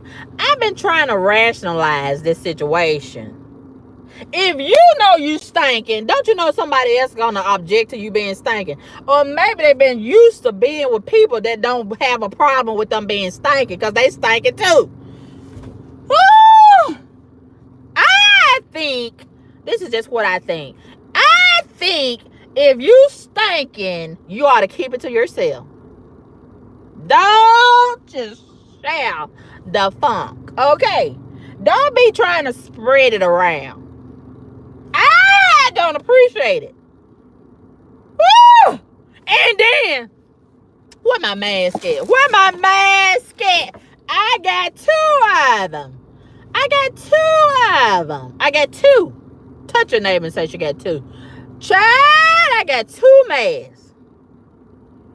Suppressing my respiratory system. Threatening my oxygen. And my lungs and things. I got on two. And I can still smell you. That's a problem. Oh, they almost make me want to pass out. unconscious from the funk. No! It's a mess. It's a mess. And see, this is the thing we don't talk about. It needs to be talked about. Oh, don't y'all think we need to talk about this out loud and more often? Because these stinking folks act like they don't know that they stinking. Woo! It's a problem. It's a problem. It's a big problem. Yes. Oh. And then everybody trying to be polite about it and just act like they don't smell it. Oh. It gets on my nerves. It gets on my nerves. I can't speak for everybody, but I'm gonna speak for myself. And I'm sick of acting like I don't smell these asses. Woo! And we gotta share these bathrooms and things. We gotta share. We gotta share. And I gotta share the funk. I don't appreciate it. I don't appreciate it. Now, I know it's an inconvenience to take a bath every day. I know it raises your light bill. The more water you have to use. I know. But this is a necessity. This is a necessity, okay? Okay. We just gonna have to pay more on the light bill and the water bill and things. And buy more soap. You're buying all these crab legs. You need to be buying more soap. Woo! Touch your neighbor and say, in 2023, we're gonna buy more soap. Okay, less crab legs and more soap. Less marijuana and more soap. Ooh, that sounds like a song. I'm working up on a song, right? Less crab legs and more soap. Less. Woo! CarmenCaBoom, stop. Okay, stop it. Godly. Look, but seriously, look. I think we should have National Take a Bath Day. Don't y'all? I think we should have National Take a Shower Day. Everybody get your ass in the tub. Same day. Not necessarily at the same time. And you got to show receipts. Okay? If I was in charge, everybody, before you come outside, you have to show proof that you don't have a bath. Yes. Yes. I'm sick of it. I'm sick of it. I'm serious. I'm so sick of it. Oh. And these men, a lot of these guys, they so desperate, they don't care what condition it's in. Woo, they just want the feeling. They just want to feel. It's a mess. It's a mess. Anyway, child. Anyway. I went over there. Where did you go, CarmenCaBoom? I went over there today to get some of my stuff out of my other vehicle, because I think I'm gonna salvage my other vehicles. I cannot afford to get a motor in that vehicle, and it's not worth it. So I got some of my stuff out of there that I wanted, and I'm just glad they didn't try to charge me for storage.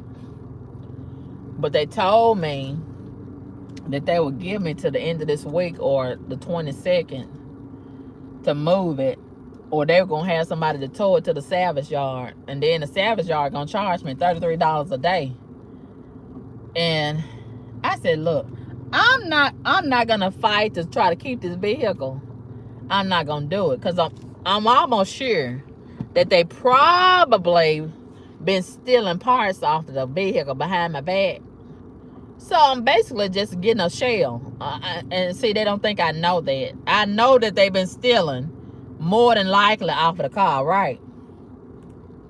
So I said, in life, Sometimes we got to surrender the old and make room for the new. We got to embrace the new. And we can't embrace the new without letting go of the old. Okay? And let me tell you, a lot of people, they can't stand a blessing. I was even going to get a vehicle to somebody that was needing a vehicle. All they had to do was buy a motor for it. And I was in this group on Facebook, and it was two different females. They was asking anybody if anybody had a car and they needed a ride. They was just so pitiful. They needed a ride. And I was going to get a vehicle to the girl. I told her, but she never did respond to me. I said, sit down. You can't bless some of these heathens. And then another girl, she said that she needed a computer. She had started taking some classes and she needed a computer. I got two of them. I just got another laptop this week. And I said, okay, I'm going to give her my laptop because the one that I had at first, the first one is a Chromebook. And I don't like Chromebooks. I want a regular laptop. So I told her, okay, I can give you this one for free. I'll give it to you. I said, where do you want me to meet you at? She never responded. You cannot bless some of these people. And then some people, let me tell you, when you are giving them stuff, they feel like, oh, this is suspicious. They get scared and they run away because they think, oh, it's a catch to this. Because they're not used to nobody doing nothing nice for them and giving them something for free. Oh, a whole car? Somebody gonna give me a whole car? Oh, they get scared. Because they so used to scamming themselves, scheming and plotting and all this and stealing. You know, they think it's something, it's got to be a catch to it, right? It's got to be a catch. So, you know what I said? I said, I'm not even going to bother with these people. You know, some people just can't stand to be blessed. They can't. And that's why a lot of them, they make life harder for themselves than it really has to be. So I'm not going to be bothered with you if you don't want to be blessed. Okay. I'm going to keep it moving on about my business. And it is what it is. So I still have my my two laptops. So I think what I'm going to do is maybe take that one laptop to the pawn shop and sell it and go on about my business. You know, I tried to give it away and, you know, they didn't even respond, like I said, on the Facebook. So I said, okay, I'm going to go on. And that's what I don't want to do. I don't want to keep on hoarding. I don't want to hoard a lot of stuff, you know. And it's so easy to become a hoarder. And I feel like I'm becoming a hoarder in this car. And it's getting, oh my God. It's getting so packed up. It's getting so packed up in here. And I said, this is ridiculous. This is ridiculous. And I have got to unpack a lot of this stuff. It's so easy to become a hoarder. Whew. And I haven't had a lot of time to dedicate to doing a lot of cleaning up because I've been working so hard. She works hard for her money. Dun, dun, dun, dun. So hard for it, honey. I've been working so hard. I've been working so hard. I don't feel like a slave, but I work so hard. 7 days. And I said, look, I got to have a break. So, starting this weekend, I'm going to have a break. I was going to get a massage, but look like my massage therapist done got an attitude. And I asked him last night, I texted him, I said, do you want to push the time up from 7:30? Because that's kind of late at night. 7:30 to 12 noon. And he didn't even respond because, see, I rescheduled. He mad at me, I think. So I said to myself, I don't want nobody massaging me that's got an attitude and bringing all that hateful spirit over there, rubbing on me. You know what I'm saying? So we need to figure this out right now. We need to figure this out right now. Do you got an attitude or not? If you got an attitude, we can just cancel it. Okay? Don't worry about it. Don't even worry about it. Okay, I'll find somebody else to do it. Yeah. Yeah, that's how. Ooh, I'm so sick of these massage therapists thinking they the only ones that can rub me down. Try bye. Try bye. Yeah, I think he had some plans for that little money. It was Thanksgiving week, and he got an attitude because I rescheduled. And I'm like, damn, is it that serious? So now he got an attitude and won't text me back. I said, okay, it's hard to find a good massage therapist, but look, I can find another one. Okay, I can find another one, and I might be able to find a better one. Yes. Do y'all know that guy? It's 2 or 3 of them on Instagram. Child, it's almost like you're having sex. They just rubbing you down and all this gyrating and straddling and all this carrying on. I said, that's not a massage, honey. That's some sex. That's some dry humping around going on. But I want a little bit of it. I want to try it out. Yes, but they charging so much. I think they charging like $400, $500, and they traveling the country, child, going from one body to the next. And I don't know if that's a good thing. They've been rubbing on all these sluts, and then I let them rub all over me, and they transferring all that energy. I don't know about all that. And then charging all that money. I think it's some prostitution going on, don't y'all? That's what I think. It's some undercover prostitution. And see, they won't tell us about the part where they having sex. They just show us a little part where they rubbing on the women. But I think that's what's going on. They getting that $400 or $500 for some sex. Yes, indeed. But anyway, we're gonna pretend like it's all about massaging and go on about our business. And let me say this once again before I conclude this video. Thank y'all so much for tuning in once again. And I want to help the homeless. I've already selected a particular women's shelter that I would like to help. So no matter how little or how much, it's all about what's in our hearts, right, for the holidays. So if you want to participate, just send me your CashApp and trust that I will take it over there to the shelter, and I will go live and let y'all see me going over there and giving the money to the people. I'm not going to be stealing like the heathens, okay? And my CashApp is $CarmenCaBoom. And you can send me your donations and I'll take it over there. And I just feel so good about helping those people, you know, because every little bit counts. Every little bit counts. And it just makes me feel good to help them out.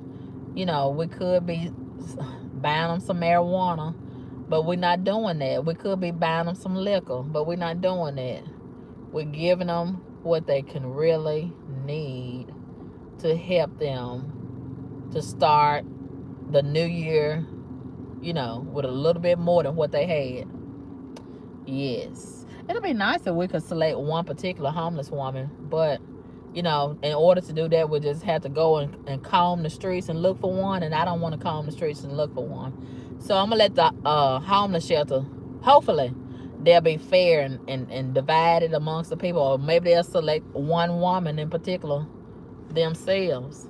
Oh, here come. Oh, I thought that was a heathen. I thought that was a heathen finna park beside me with the foolishness. Child, when it's my light. It's my light. Every time they see me, they just have to slow down and almost park beside me. It's the light in me. Yes, it's the light. And then there be some terrible stuff on their mind. They be having some terrible stuff on their mind, honey. And then the Lord be like, get somebody else to do it. Get somebody else to do that. You're not gonna touch my child. That's what the Lord be telling them. Keep it moving. Keep it moving. Yes. He just protects me, child. He protects me from these dangerous heathens. And I thank the Lord for that. Yes. Yes, yes. So, yeah. If y'all want to participate, you can go ahead and send me your cash apps between now and the 30th of this month, and we will go to the homeless shelter and give it to the facility. I'm so happy to be doing this. I really am. So if you want to participate, just go ahead and send me your cash app and put that in the memo part that you want to help the homeless, and your contributions will be greatly appreciated. Thank y'all so much for tuning in to this live. These are my new eyeglasses. Do y'all like them? I feel so sophisticated. It's time to learn something new and find some kind of class that's trying to better myself, right? In 2023. They're not going to be playing with me. That's my motto. In 2023, y'all not going to be playing with me in 2023. That's my motto. There go some heathens. Where they coming from? They come from behind this building. Look at them. Look at them. It's two of them. It's two of them back there behind that building. Ain't no telling what they've been doing. But anyway, I have really enjoyed y'all this live. And oh, we got a troll in the chat. I don't know why y'all think this is the place to come for all the bullshit. But anyway, thank y'all so much. And hello, well-watered woman. And hello, Jay Edwards. Hello, RJ. And who else do we have? Hello, Delilah J. Oh, Delilah. Okay. Hello, Delilah. How are you tonight? Okay, Delilah. And then we have Jay Edwards. Jay Edwards, let me read your comments. Jay Edwards says, good evening, Carmen. I want to say that when you were homeless, you kept it real. And those were some of your best videos. Those early morning and getting off work, riding back. You put smiles on our faces, even though they were hard times for you. Those weekend marathon lives were the best. You would have a little over 100 people in the chat. And you, like you said, you can talk about anything and make it interesting. I remember that too, J. Edwards, you remember that one time I was staying at the hotel and we did a whole day live, 12 hours. 12 hours. And it was never a dull moment. Child, I used to have time to do them lives. I don't have time now. I used to do like 10 lives a day. Over and easy. Yes. I don't have time to do it like that now. Yes. J.L. says when people will... oh, excuse me. When people... ooh. Hold on, y'all. Now, what is this? Hold on. Ooh. Hold on. Okay. What J.L. was... when people... okay. Ooh, child, these vehicles pulling up beside me just make me so nervous. J.O. says, when people would laugh and pick at you for being homeless, you used to say it could happen to anybody. And look at this world now. Baby, little did we know these times were coming. J. Edwards, and we ain't even got into the thick of it yet.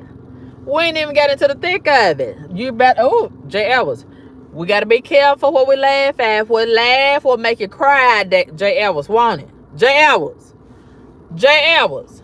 J. Edwards. Yes, RJ. Some of them same people that was laughing at me, I bet they ain't laughing now. I bet some of them same people that was laughing at me, they probably on Skid Row right now, crying like a big baby. Child. Huh. Yeah. Yeah. Yeah. Yeah. Uh-huh. Yes, indeed. Okay, J.L. says, that's true, because until you told us you were homeless, we had no idea, because you kept your spirits high. That was God, J. Edwards. And you kept yourself up and busy. Yes, J. Edwards. That just let you know you don't have to look like what you're going through, J. Edwards. I was still taking a shower, even though they gave us 8 minutes. And them 8 minutes went by so fast. J. Evans, that's one reason why I love to take baths and take a long hot bath. Do you know that's one thing that means so much to me, J. Evans, to get in a tub or a shower and stay in there as long as I want to, J. Evans. I don't have nobody standing outside. That's so degrading, number one. But I was so grateful to at least get some water on me, J. Ellis, every day. And they would give us 8 minutes, J. Ellis. Hell, it take me 8 minutes just to take my damn clothes off. And J. Ellis, can you imagine all these people standing outside the door waiting to take a shower, and you might be able to clean the shower out, but that's gonna take away from your 8 minutes before you get in after the person behind the person in front of you. That's why I used to like to try to get in the shower to be the first person, because it's already clean, and so I don't have to worry about smelling that other person that was in front of me and having to hurry up and clean it up as best as I could, because I ain't got but 8 minutes. And man, that was a hot mess, but we made it work. We did the best we could, and like I said, I was so grateful to at least get a shower, but that is just so meaningful to me now, to be able to get in my own water and stay as long as I want to, and I don't have nobody bamming on the door. Okay, you got 2 minutes, you got 3 minutes and a half. I don't. Oh, I'm so glad. Oh, thank you, God. Thank you, God. Thank you, God. And to be able to cook in my own kitchen, even though I'm renting, my own space for the most part. Even though I was grateful every day, to be sharing eating space with other people. But it's nothing like having your own, even your own bed. And you don't have to be in a room with all these other strangers, even though it was a relatively safe environment. But still, somebody could always have a knife or anything in their bag, and they may not even like you, or you might have gotten into a fight with this person earlier in the day or early in the week, and they may wait till you go to sleep and go there and stab you to death. I just thank God for protecting me through all of that. And every day, and J. Elvis is telling the truth, every day, I was doing lives. I was still doing lives. A lot of people on YouTube or whatever, they would not even do no lives. They'll disappear until they get back on their feet. They would never let everybody see that. But I felt like it was important to show the good and the bad. That's why I'm so glad to be an open book. I'm so glad to be transparent. There's liberation in that. And you can't make me feel ashamed when God is bringing me out of a situation, and God is doing so much for me even while I'm in that situation, and God was with me in that situation. And that's why I laugh at these people when they call themselves exposing me. And some people will even try to use that against me. You cannot expose a person that's not hiding. Oh, thank you, God. Thank you, God. And see, when you are transparent and you are showing everybody the good, the bad, the nasty, everything, you take the power out of the hand of the enemy. Okay, so they can't blackmail you. They can't use any of your truths against you. Okay, I'm already showing you this. So you can't say, oh, y'all, I got something to show y'all about CarmenCaBoom. Oh, y'all ain't gonna believe this. You can't do that. You can never do that to me. Because I'm gonna tell on me before you tell on me. Okay, the only thing that you can do is add some lies to it to make it more interesting. That's the only thing you can do. And ain't nobody gonna believe you but other idiots. Okay. I know my truth, and I can tell only I can tell my truth better than anybody else, especially a hater. Okay, you got to question the credibility of a hater. If a person don't like another person, how can you trust that they telling the truth? Especially if they telling you about somebody and from a place that's hidden. You can't even see this person. You can't even see them. They won't even show you their face, but they want to tell you all about CarmenCaBoom. You don't know nothing about me unless I tell you. Okay, and even that may or may not be true. Okay, but trust me, if I say it, you can believe what I say, because I don't tell lies like these haters do. Okay, they have to lie. They have to manipulate. They have to twist some stuff up and add this and take away that. No. Can't nobody tell you about me but me and God. Okay? A hater can't tell you nothing about me. Nothing. But how they hate me, and their hate don't even matter. Okay? Their hate don't even matter. The more they hated me, the more God blessed me and enlarged my territory. Yeah. The more they hated me, God used every rock and brick that they throw at me and packed it under my feet and caused me to elevate myself. Okay, if it was up to them, I would have still been homeless and they would still been laughing. But notice, do y'all notice they had so much to say about that, but then they get quiet when God gave me the keys to my house. They didn't have nothing to say. They didn't have nothing to say when I did the walkthrough. Y'all remember that? When I did the walkthrough and I said, oh, God has blessed me with my own place. I'm not homeless anymore. They didn't want to watch that. Oh, they didn't want to share that live. They didn't want to make no video responses to that. They wasn't interested. They wasn't interested. No. They wanted me to stay in the homeless shelter. They wanted me to stay bound. They wanted me to stay sick. They wanted me to stay in the hospital. They wanted me to stay at the bus stop. They didn't like when I got my own vehicle. No. So that says a lot about them, right? That says a lot about their character. And that's why it motivates me. All that hate, all that demonic activity, it motivates me to keep going and giving them more not to like.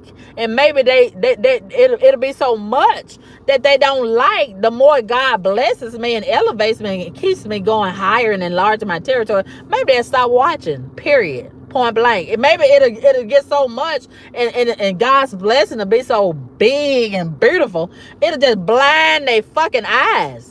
And they won't stand to watch at all. Yeah. So that's my goal in 2023. To make sure that I do whatever it takes to allow God to make room for more blessings for me. And it'll make the mad hater so mad, they'll just get so mad, they'll stop watching.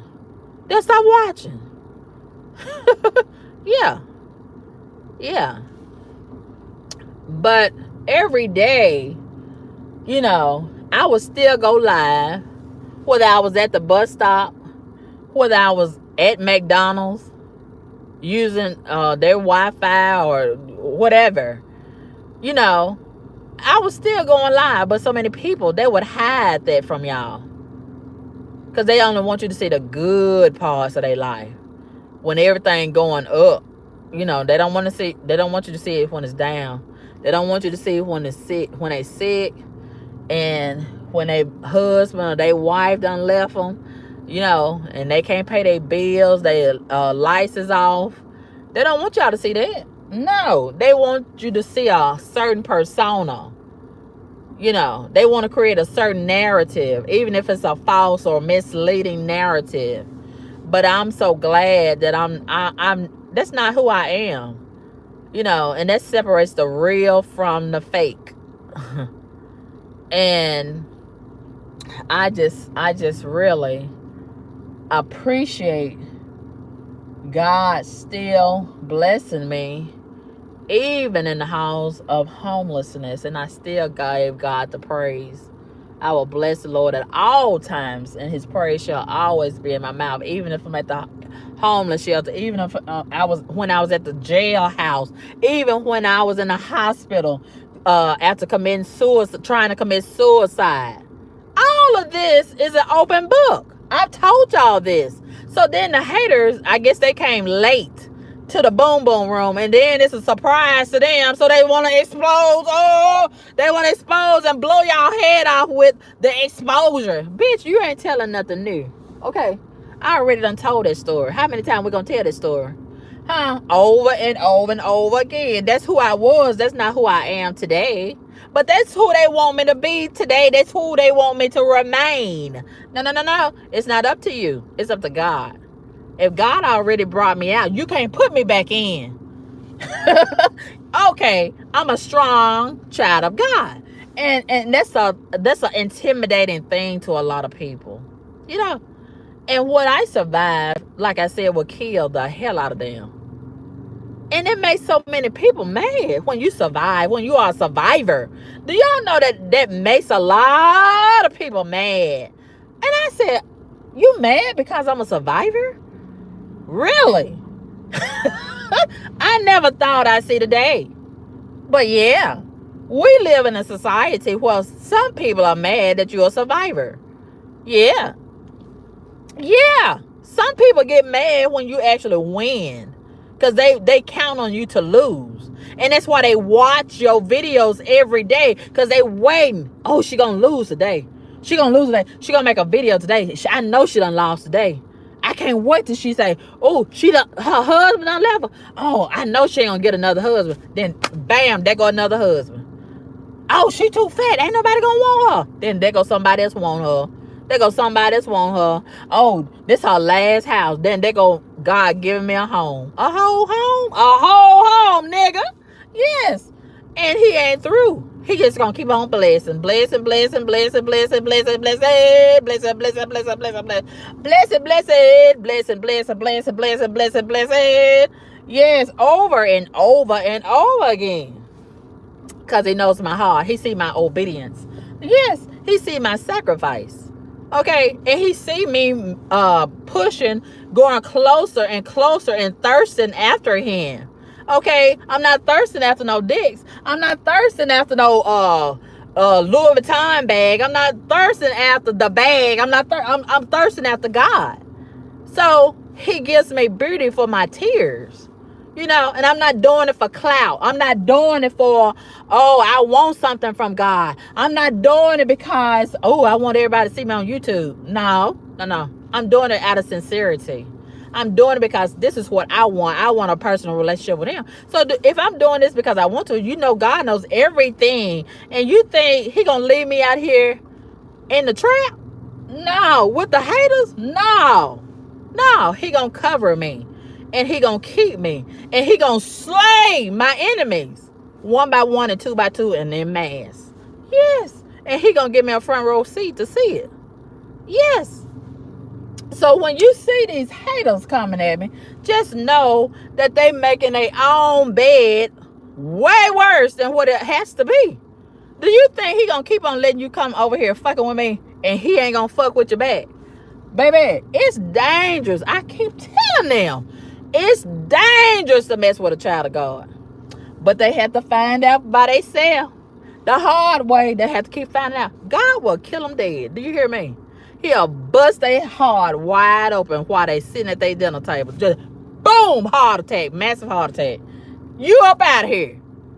You up out of here. You could be in front of your computer trolling CarmenCaBoom, fucking with CarmenCaBoom, lying on CarmenCaBoom, making another video about CarmenCaBoom and telling lies and posting pictures mocking CarmenCaBoom. And there you go, having a whole stroke right there in front of that computer screen. Yes, you up out of here. Yes, you up out of here. Yes, all kind of terrible things can happen to you. Yes. And if that's the will of God, I support it. I support it 100%. 100%. And I just thank God. I just thank God that I'm not so evil. like a lot of these trolls. Woo! And why they exposing me, they really exposing themselves. They so evil. They exposing the fact that they so evil. Have y'all seen them? Child, they so evil. And this, and I'm gonna tell you something else. I'm gonna tell you something else that makes them so mad. I won't call their name. They've been waiting since August for me to call their name, and I ain't did it yet.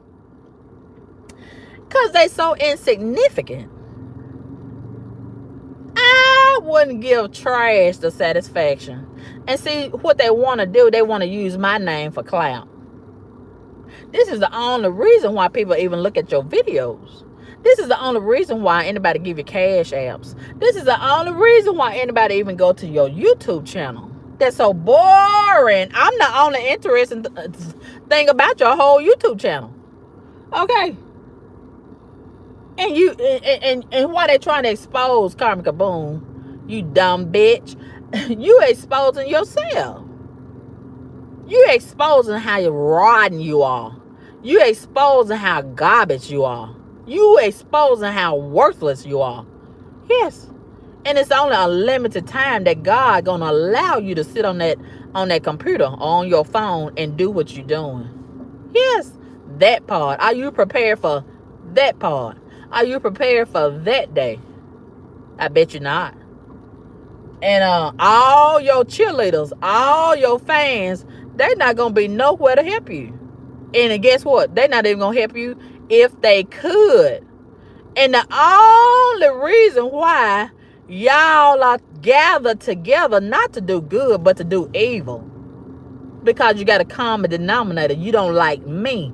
And then when I think about the fact you don't even like each other, I don't have an opponent. I don't have an opponent at all. There's no threat. There's absolutely no threat. And if I can survive homelessness, I know damn well I can survive a garbage ass troll. Even when you in a whole group, all of y'all worthless, you ain't got no power. You don't even have power individually. You don't even have power as a group. You're a non-profit organization. Look at this bitch right here circling around me, plotting. Now look at him. Look. Child, I better get ready to go. But anyway, thank y'all so much for tuning into this live. I appreciate y'all so much. And it's just up from here, you know. And I feel like I owe it to the trolls to show them how much more I can be in 2023. Do y'all know it's more to me in 2023? And they've been trying so hard to sabotage my channel. And, I could write a whole book about that all by itself. But none of those efforts have worked. You know, they might inconvenience a little here, a little there. But overall, they have not been successful in trying to sabotage my platform. So I said next year, 2023, if it's God's will, I need to do more. And I need to spread myself around and let God enlarge my territory. Yes. A person that's garbage and worthless, and you're not contributing nothing to society, you can't stop what God created. And I feel like I need to show you better than I can tell you. Okay. You are not a threat. You are not a threat. You are funny. You are content. Okay. And one thing that I'm very sure about, you cannot use anything against me that God has used to make me better. Okay. When God has delivered me, you can't shame me with none of that. None of it. That's my testimony. That's what contributed into helping me to become a strong black woman. Okay? Something that a lot of them emasculated, compromised niggas that's behind them fake ass profile pages wish that they could be. Okay? They wish that they could be. Yeah, They wish that they could be. Here come this nigga parking beside me out of the whole parking lot. Woo, up to no fucking good. I'm getting away from him. You gotta escape. You gotta escape. God provides a way of escape. Huh. I don't give him a chance, baby. When I see him pulling up beside me, I get moving. I get to moving. Yes. Yes. Find somebody else to do it. Find somebody else to do it. Find somebody else to do it. Child, they up to no good all the time. It's just sad. It's really sad when they could be using the same energy to do something good, worthy, noble, kind, beneficial. Woo, child, I gotta go get ready for my other job. I'm so tired, but I got to go get ready. I'm gonna go put this in the garbage, and then I'm gonna go. Oh, I gotta pee. I gotta pee. I gotta pee. I gotta pee. I gotta pee. Of course, I gotta pee, right? But I think also this is what I'm really considering. Also, this is what I'm considering. Also, touch your neighbor and say also. This is what I'm considering. Also, I'm really, this is another thing. Listen up, everybody. This is important. Okay, this is a teaching moment right here. Everything is a teaching moment. Okay, everything in life is a teaching moment, right? And you got to be in a position to learn. Okay, and one thing that I have learned from these cyber bullies, they have tried their best. And it's so childish. It's so childish. They have tried their best to fat shame me. But while they thought that they was fooling me and pretending to be my biggest cheerleader on YouTube. Oh, they pretended like they love me. I knew the love was fake all along, see. And just like they was pretending, I was pretending too. Sometimes you got to pretend play dead and play possum and things in order to see the hand of the wicked. Yeah. And while they collecting information on you, you can be collecting information on them too and beat them at their own game. And see, I could have been done did that a long time ago. But then when I analyzed the wicked, I said they ain't even worth it. They worth less. So it ain't even worth my time. But it's not too late. It's not too late. And, I could go on and on and on. But the point of the matter is, one thing that they try so hard to attack, and it's so childish to me. It's so childish.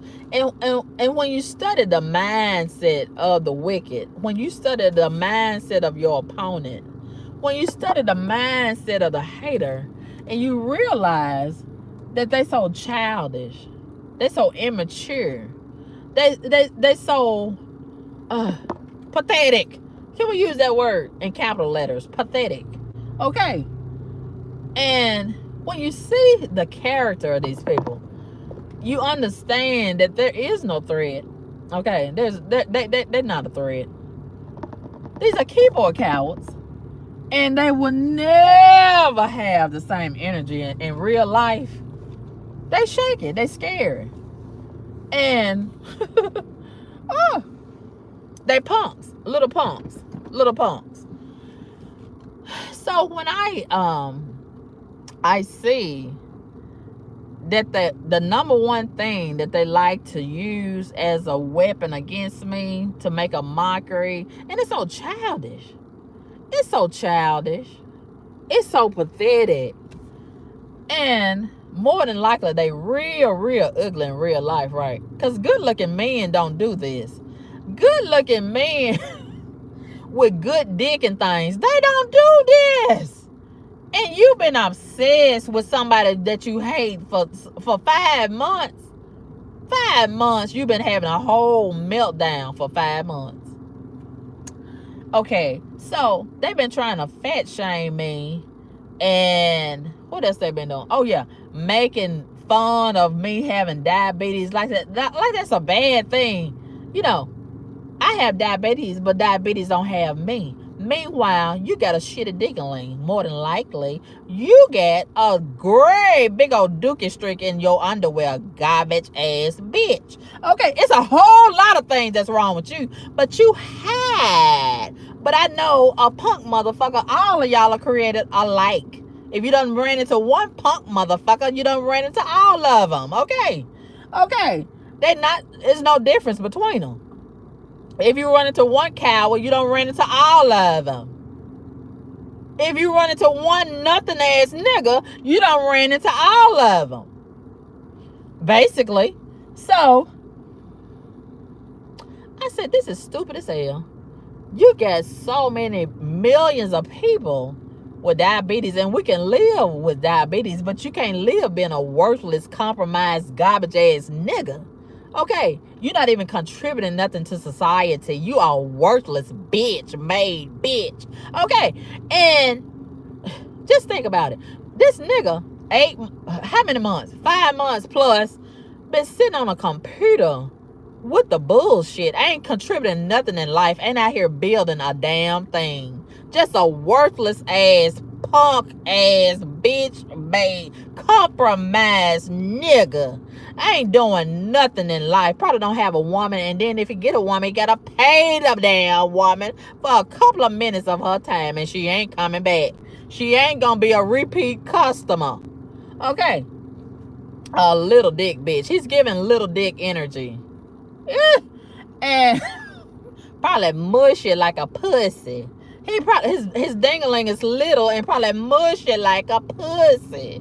Ooh, and I bet he ugly like a motherfucker. And I can't wait to get confirmation. I'm gonna get the bitch picture and I'm gonna put it all over this internet. Oh yeah, I'm gonna embarrass the shit out of your garbage ass. Oh yeah, you can count on that. You can count on that. It's not a matter of who, it's a matter of when. Okay, and it's gonna catch you by surprise, and you're gonna be like, damn, where'd she get that picture from? Where'd she get my name from? Don't worry about it, just know, bam, there it is. And all of this milling you've been doing, you gonna get it back 1,000-fold. I promise you that. I promise you.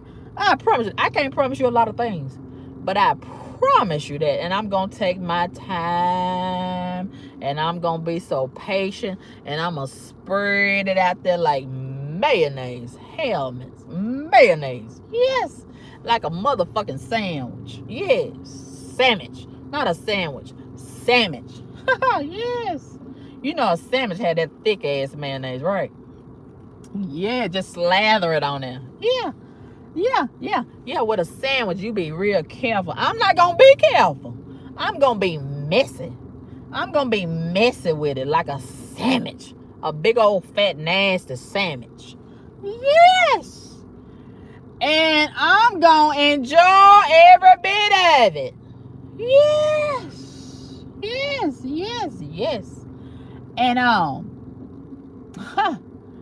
I'm gonna let it work for me. Everything that the demon trolls been saying, I'm gonna use it for my benefit. So I said, okay, you think that's a weakness? You think that's a weapon that you can use against me? Oh, that I'm fat. So what if I lose weight? I can get on this treadmill and lose weight, but you gonna still be a garbage motherfucker. What you gonna do about that? I can get on this treadmill and lose weight, but you gonna be a worthless, emasculated, effeminate bitch with dookie streaks in your underwear with a shitty dingaling between your legs. What you gonna do about that? Huh? I can get on this treadmill and lose weight, but you still gonna be worthless. What are you gonna do about that? Huh? Ooh. And see, okay, if I lose weight, I can monetize that. I can get a lot of endorsement deals by a lot of different fitness organizations. They can get me to be the face of their products, right? But what you gonna who gonna call you or email you to be the face of anything being a worthless garbage ass troll? Huh?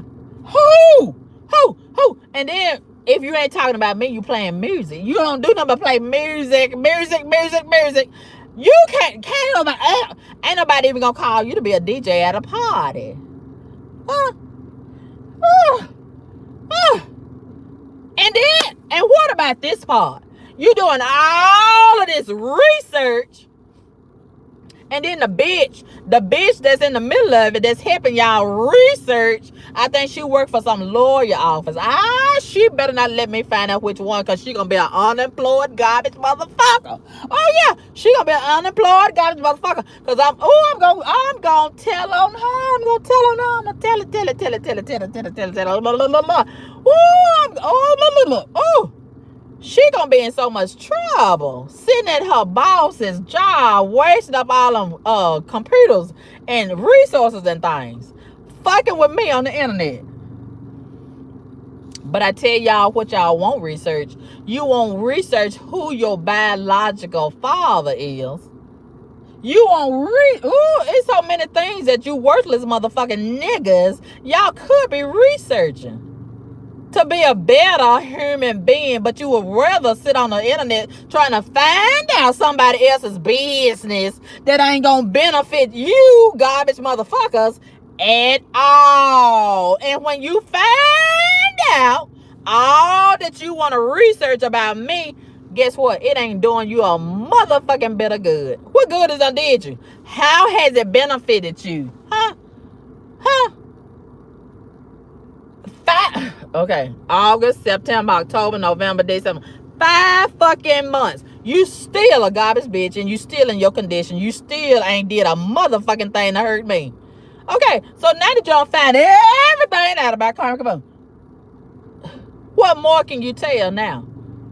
Other than continuously to make up lies to make it more interesting, like I said, to manipulate the truth. Don't nobody give a fuck. Don't nobody give a fuck about you, about what you saying, other than goofy motherfucking niggas. And goofy motherfucking niggas don't matter. You don't even matter. So, how about this? Okay, I can lose weight, and then I can, endorse a whole lot of weight loss products. I can start my own fitness businesses, right? I can monetize your hate. That's the whole point I'm trying to make. I can monetize that. I can get a whole lot of different commercials and endorse a lot of different diabetic products. I can switch all of that hate against you. I can benefit from that. But what are you doing to benefit from hating on people with diabetes? What are you doing to benefit from hating from people that's fat? Fat is in style nowadays, but worthlessness never will be. That's my point I'm trying to make to you. It's nothing that a garbage motherfucker could ever say, post, or do to try to make me belittle myself or doubt myself or make me second guess myself. I know who I am, and I'm solid. I'm concrete, 10 toes down in that. You motherfuckers don't know who you are. And I refuse to argue and go back and forth with a motherfucker that don't even know who their dad is, bitch. You don't know who you are. You don't know who your dad is. You're nothing, bitch. So why would I even waste my time with you? Huh? Why would I even call your name? Huh? A nobody. A whole nobody. It's always the nobodies that's speaking against my name. It ain't never nobody valid. Nobody valid. Just a bunch of nobodies. A nobody, bitch, doesn't even impact me. Okay? You can't even penetrate me. And every time they come to my page, that's why I disrespect the shit out of them every chance I fucking get. And it ain't gonna never change. And don't never think just because I'm a Christian, I'm gonna give you a motherfucking pass. I ain't got no passes in my pocket to give to you. If you come to me in a disrespectful way, I'm going to double down and give it back to you. That's what's going to happen. And you're going to have a bad sleepless night, okay? And you're probably going to be crying on your pillow. It ain't never a day that I'm not going to be on go. It ain't never going to be a day that I ain't going to never be ready for a hater that come to my fucking page and disrespect me. You don't never come to my page and hijack and disrespect me and think you're going to get away with it. Okay? Every now and again, I might ignore you, or I might just go ahead and block you without saying nothing. But that's because I feel like it that particular day. Okay? But it's, please understand, I'm not one of them. I'm not one of them. And you can never use anything to make me feel bad about myself, especially if you are nothing raggedy, rejected, unwanted, worthless motherfucking nigga. Okay, and you ain't built nothing. You ain't got no kind of credentials to back up your name to suffice of you being better than me. If you come to me trying to make me feel bad about whatever, I need you to show some receipts that where you are better than me. Okay, you better be better. Okay, a hood rat with a hair bonnet and a ugly ass face and a nothing ass life. You can never come to me and try to use anything to make me feel bad, whether it be homeless, being fat, diabetes, or whatever the fuck. Okay, if you gonna try to tear me down, I expect you to be better. You better have something better going on for your life. And then number one, you gotta show your motherfucking face. Okay? I'm not finna go back and forth with fucking coward ass ghosts. I'm not doing that. Okay, you gotta have some courage. Like a motherfucking lion, bitch. Okay, you gotta have some courage. You gotta have an identity, bitch. A real identity. Okay? That's how we're gonna do that bullshit. Okay? Alright. So, yeah, I'm not one of them. I'm not one of them. And it makes me feel so good to not be one of them. Yes. And that's how you defeat a lot of these garbage ass trolls. Okay. Tell your truth before they do. Then they don't have nothing to tell. They don't have nothing to tell. If you already heard whatever from me, and then a hater come behind trying to use that against me, we're not interested. We done heard that before. We done heard that for 10 fucking years. It's not interesting. It wasn't interesting the first time. And it's still not interesting, even if you sprinkle a little lies, a couple of lies on there. It's still boring. It still put me to sleep. I'm sleepy. I'm sleepy. Oh, I'm sleepy. I'm sleepy. I'm sleepy. I'm sleepy. I don't want to hear that same story anymore. And see, they don't have nothing. They don't have nothing to try to destroy you. So they make some shit up. When the hate don't work, they start telling motherfucking lies. I'm over it. I'm over it. Ugh. But anyway, thank y'all so much for tuning into this live. I have enjoyed y'all so. Yeah, they mad and jealous. J. Edwards, they mad and jealous. Yes. Yes, yes, yes, yes. Yes. And I really appreciate you all. Those of you like J. Edwards, y'all have been with me for so long. And y'all haven't been switching up and going over there with the ops like a lot of these fake ass subscribers. You know, all subscribers are not created equal. And that's another thing. They can't stand when I can discern when they're not real. All this fake love in these YouTube streets, keep it away from me. I don't want it. I don't want it. I can get more done with 1 or 2 or 3 real subscribers than I can with hundreds of fake motherfuckers. Woo! A whole bunch of fake motherfuckers. I don't want them around me. I don't want them nowhere on my fucking page. Forgive me, Lord, for cussing. Okay? Yes. Yes. And then I'm going to tell you another thing. This is why I'm hot. This is why I'm hot. This is why I ain't never cared about being a big YouTuber like a lot of these niggas. They care about the numbers. Share the live, hit the like button, hit the cash app. I don't care nothing about that, because the bigger you are, the harder you fall. The bigger you get more haters that will sit on your page and turn against you at an opportune time. And it don't take much. It don't take much. And then a lot of these YouTubers, they don't realize you got all these subscribers and they think, oh, all these people love me. And the more subscribers, the more cash app. That's not true. That's not true. That's not true. Most of those people, just like on my channel, most of those people, I got 12,000, and YouTube been lying and stalling the numbers. I got way more than that. But anyway, we're going to pretend like the 12,000 is the real number, but it's way more than that. YouTube just, okay, that's a whole nother video by itself. But most of those subscribers, do y'all know that those are haters? Do y'all know that those are trolls? Yes!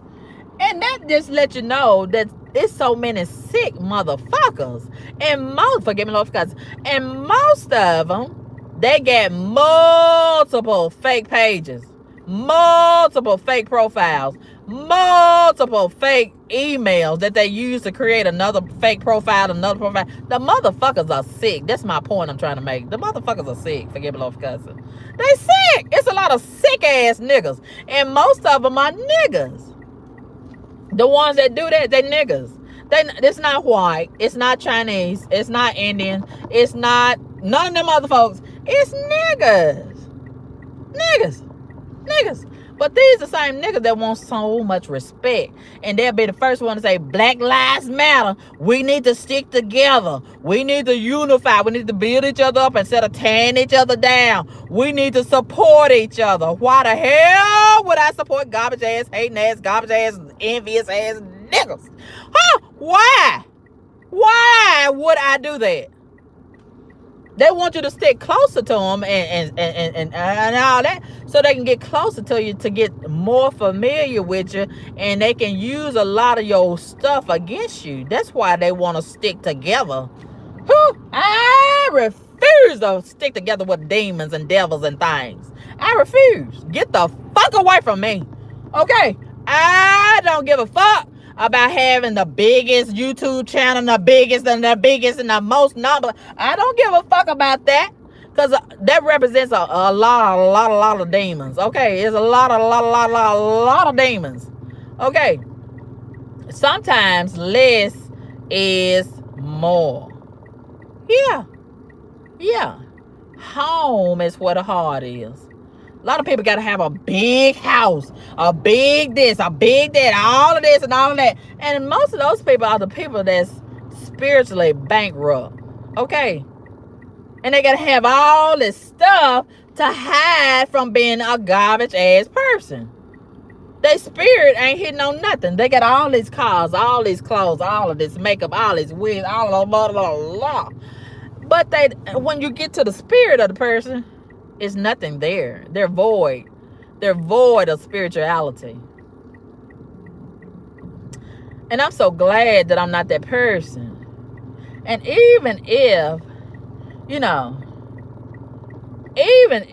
even without a mansion and all of this stuff that a lot of these niggas in society, they equate to being successful and validation, it's all about your character. And even if you stay in a little hut, even if you stay in a cardboard box, it's all about what you making. And that's another thing that I learned from being homeless. I met a whole lot of people in the hallways of homelessness that had more character and more courage and more love and godliness than a whole lot of these people have, who got a whole home and jobs and businesses and things. Yeah, a lot of these people treated me better at the bus stop than a lot of these motherfuckers that got 5 cars in the garage. Yes. And you know, it's all about what's in your heart, really, really and truly. That's what it's all about. And that's why a lot of these people, they get a whole lot of stuff, but they don't keep it. And only what you do for God will last. Okay? Only what you do for God will last. Yes. Okay, you guys. I gotta go. It's almost 8:30. I gotta get ready for this job. I haven't had a lot of sleep. But I guess I go lay down for about 30 minutes and check out a few things on YouTube and Instagram and Facebook and such. It's a lot of trash, but you know, sometimes we dumpster dive and get the fuck on, right? Forgive love cussing. All right, you guys.